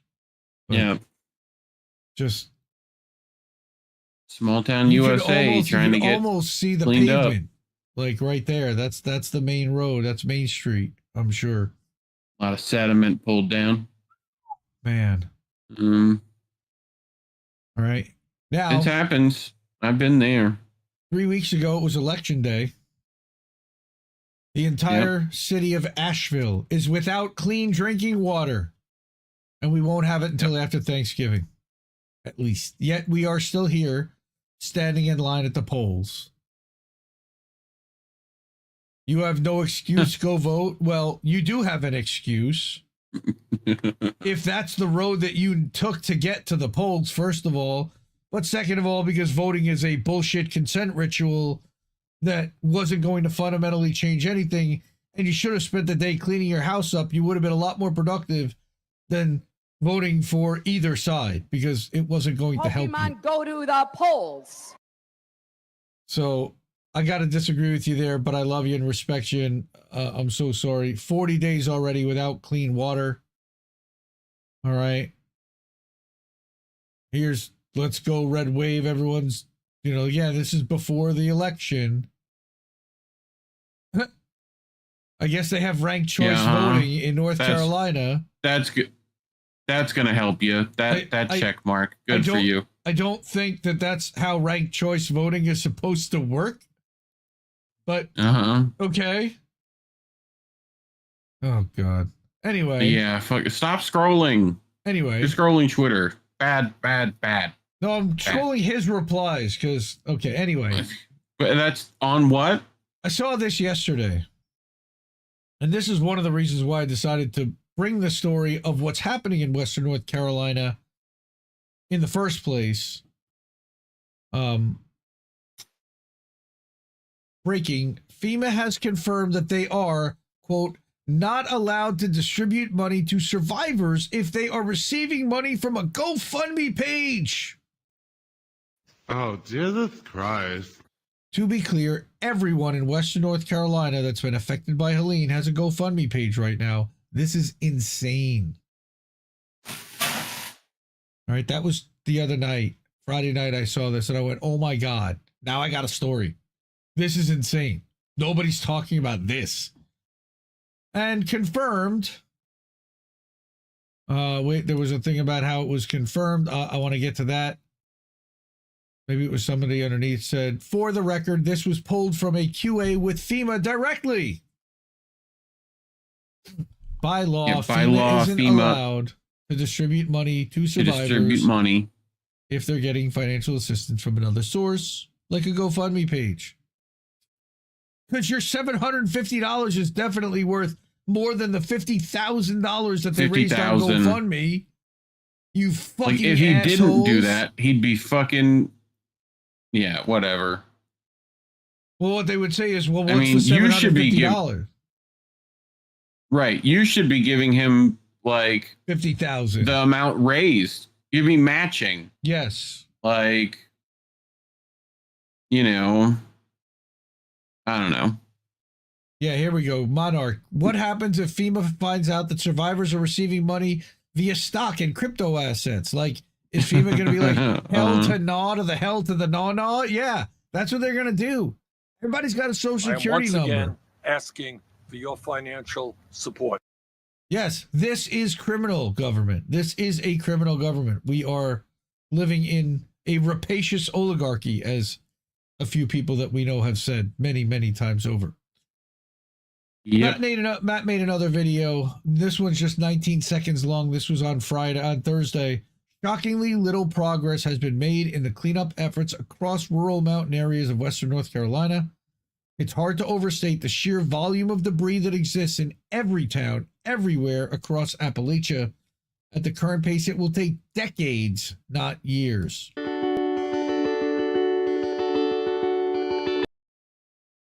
His wife made this, and he again said that everyone is free to use and share this video. And these are different areas and different states. God. 19 seconds more. Just devastating. I mean, I've seen worse.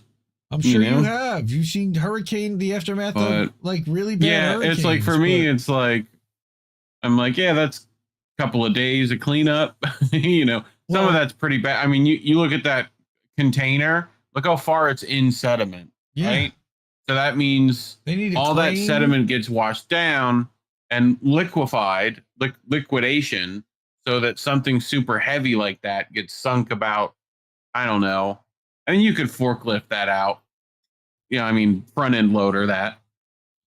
Like, one other part to this, and I got one more tab, and then we're gonna cut out and go get to the videos and things to watch. But this one also got me, and this was put out. When did he put this one out? November 20th. So again, this was like Wednesday. All right. The stories about DHS taking kids away from parents that you've been hearing from people in Western North Carolina are not conspiracy theories. Here's how it works. Your 3-generation family home sits on 52 acres deep in the Appalachian Mountains. It's not much, but it's always been home. Helene hits and trees fall through your living room, kitchen, and heavy rain destroys everything you own. You and your kids set up on a campsite outside the home that your family's been in for generations, believe it's worth staying and rebuilding. You submit your application to FEMA at the local library computer to get that $750 everyone's been talking about. It's been a couple weeks. You're lucky the library's still there. Right? It's been a couple weeks. You've been able to get some serious work done with help of your neighbors and local church members. Things are progressing. One day out of nowhere, FEMA shows up. They do that because you filled out the application that you were displaced from your home, and they're coming to check on you. So FEMA sees that you're in a tent or a makeshift shelter combo using the remnants of your home. They then declare that this living situation is unsafe and that you need to either move to a shelter or submit an application for FEMA housing unit. You obviously submit an application for a temporary home from FEMA. Unfortunately, FEMA is so slow at their job, you've waited 2 weeks to receive any temporary housing unit, and they're still doing the paperwork. Sadly, during this time period, someone from FEMA, during the application process, pinged DHS that there's a family with 2 kids living in an unsafe situation. Then DHS workers are rightly concerned about whatever could be occurring and drive up the mountains to check on the family and are horrified to see a family living in a tent.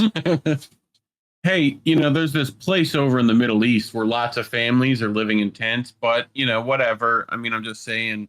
They talk to the parents and declare that their kids cannot live like this, that they need to leave at once or be forced to deal with the legal process.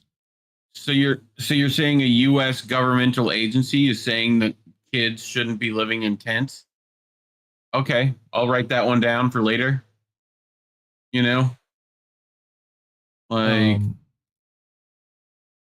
Nobody wants to work anymore, right? But we're fucked. That was the one I was looking for. Sure. Then they talk to the parents and declare the kids can't live like this. They need to leave at once or be forced to deal with the legal process. The parents are angry, scared, and confused.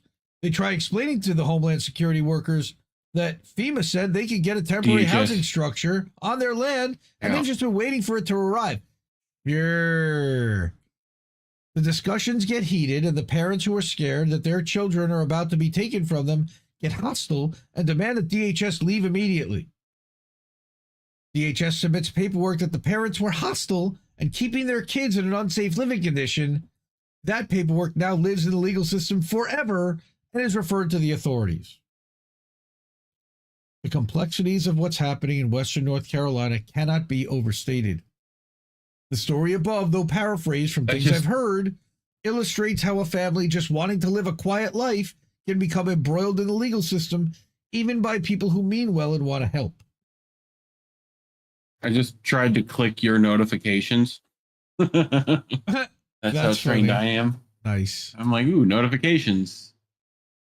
All right. So also Chicago, Andrew saying that California, Texas, New York, they're doing this all over. Yeah. All right. This is why the Second Amendment exists. There are so many DHS agents. I wouldn't shoot at a DHS agent that came on my property and threatened to take my kids either. You think that's going to make them not want to take your kids? All right. Yeah, exactly. Great. Who are these people? Yeah, I don't know, but it's disgraceful. Who are these people? Yeah, who are these people? Who the fuck do these people think they are? Really just wow. YouTube shadow banning us, no surprise there. That's what they do.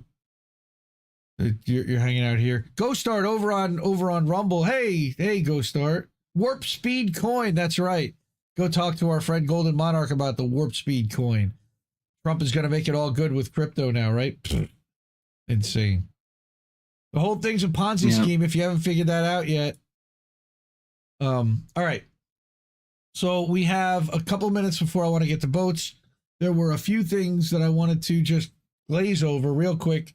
Kyle Anzalone started a new channel and a new show called The Kyle Anzalone Show. YouTube.com/@KyleAnzalone, Indie Media Award honoree. So he did his first live stream the other day. He said he's going to keep doing conflicts of interest and do this on the days that he's not doing COI. So shout out to Kyle. Congrats, and everyone go follow and support him. The other video that I watched this week that was amazing, and I didn't even get through all of it yet. Matt Kennard with BetBeat Media talking an hour about the unraveling of the Western world, talking about Israel, Palestine, talking about the financial system, talking about the demonization of China, multipolarity. Excellent conversation. Love that guy. Love both those guys. Matt Kennard. China. Matt Kennard was part of Declassified in 22, joined as Indie Media Award, but individually he got another personal one this year, and then he just happened to leave Declassified. I didn't know he was doing that. But after all the work that he's done individually on the Assange case and everything else, I figured let's give him his own. So we did. Next, The Dissident wrote an article this week that was published in the INN newsletter on that day, the 18th, or the day after, as well as for the weekly.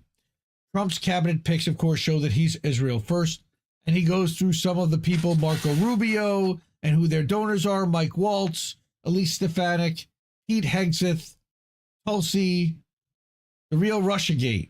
Okay, so go check out The Dissident, the 307.substack.com there.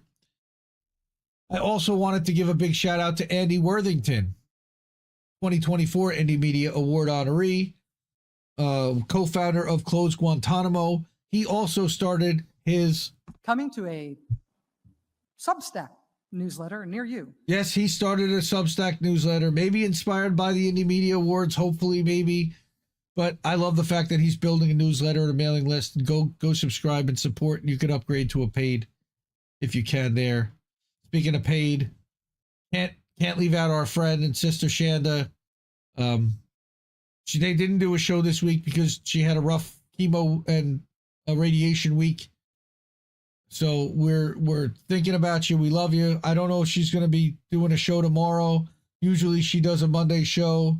Hopefully she will be. She looks great.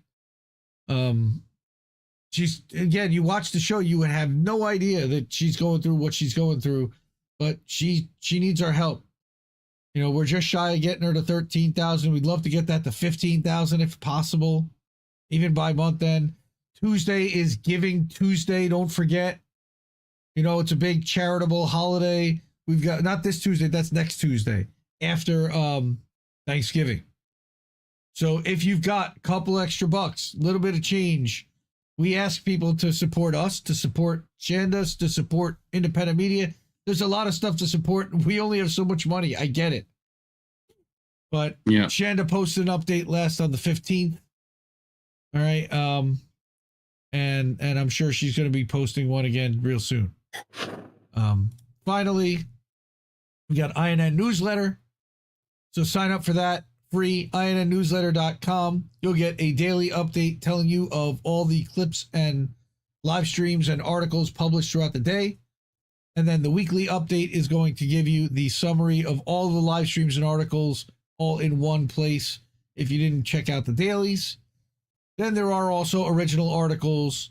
Himbo, I think, wrote one pretty recently, as well as others. Colin wrote one. We try to put up some clips or some podcasts like the Rob Durden podcast where he did his last video. The Eva Bartlett one, I remember we put up when you guys talked to Eva. Yeah. But not only do we have INN newsletter, we have IndieMediaToday.com. That's my newsletter. That's where you get all the clips from this show delivered on a, every day of the week. Coming to a That's right. Substack newsletter near you. So normally during the week, I'll take Monday off from posting here. Tuesday through Friday, you'll get clips. Saturday, you'll get the newsletter. Sunday, you get a live stream alert. And you get original articles in between. I also am planning on publishing another article this week about my origin story and how I ended up here and doing what I'm doing. And radioactive spider, we know. Something like that. Yeah, Shanda is kicking Terry's ass. Team Shanda, fuck Terry. Terry is her tumor. It's not a tumor. It is a tumor. Stop saying that. Stop saying that it is. But we're gonna get rid of it. All right. We gotta have a little fun, right? We gotta have a little fun about it. And then otherwise life would be just depressing. We got the wall of fame of our friends and family that take care of us. And I'll put this one up because it's easier to see. Thank you so much to everybody on that list, really. We love you all. And we are excited for 2025. Though I'm worried, honestly. I'm worried about what Trump is going to do. I'm worried about censorship. I'm worried about a lot of shit. But we're going to keep doing this. We're going to keep doing this until they rip the jersey off us, until they take our channels away and tell us that we can't do it. Yeah. Speaking of channels, the places where you can find us are right here. YouTube, which you're watching on now, Rumble, Kick, Odyssey, Twitch, Telegram, Twitter, but we're also on BitChute and Spotify, Apple Podcasts. Find us everywhere. Indie News Network. Just look for us. INDIE. Yep. Oh boy. Oh goodness. Natalie's got some kind of a biopsy. She hopes to avoid chemo radiation if this nodule turns out not to be benign. Oh boy. Oh, fingers crossed. Nodules. Don't tell us that.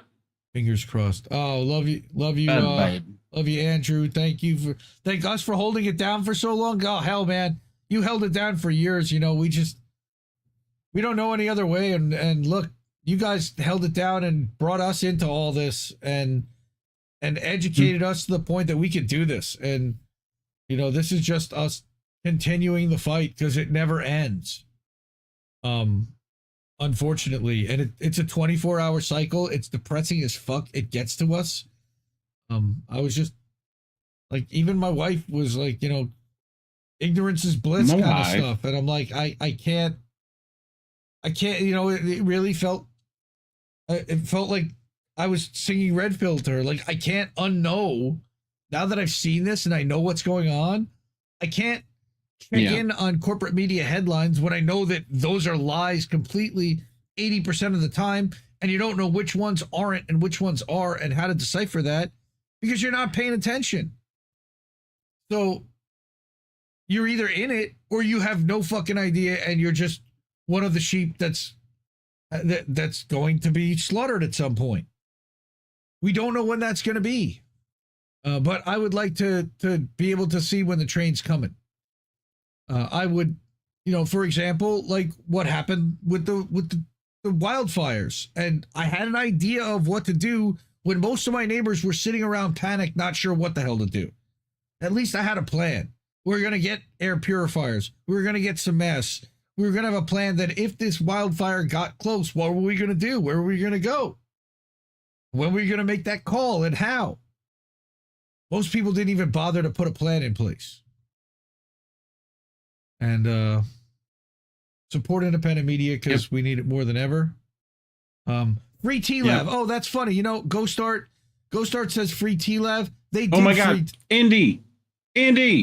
No, Indy. You just said your out phrase. I know. You can't I every just saw time that. say the out that. phrase and then do another 9 He got a paragraphs. DDoS today. He got DDoS, but he's back. Yes. He's back up. So don't worry about TLAV. But okay, good. Support independent media. Fine. We need it more than ever. We'll go to boats in a few minutes. Later on, Sam. Every time. Anyway, watch us next time. That time, same that channel. Uh-oh. Now we're gonna get copyrighted. For the 3 seconds of Adam West. Okay. Mwah. Ciao, baby. No! We just fucking lost the stream.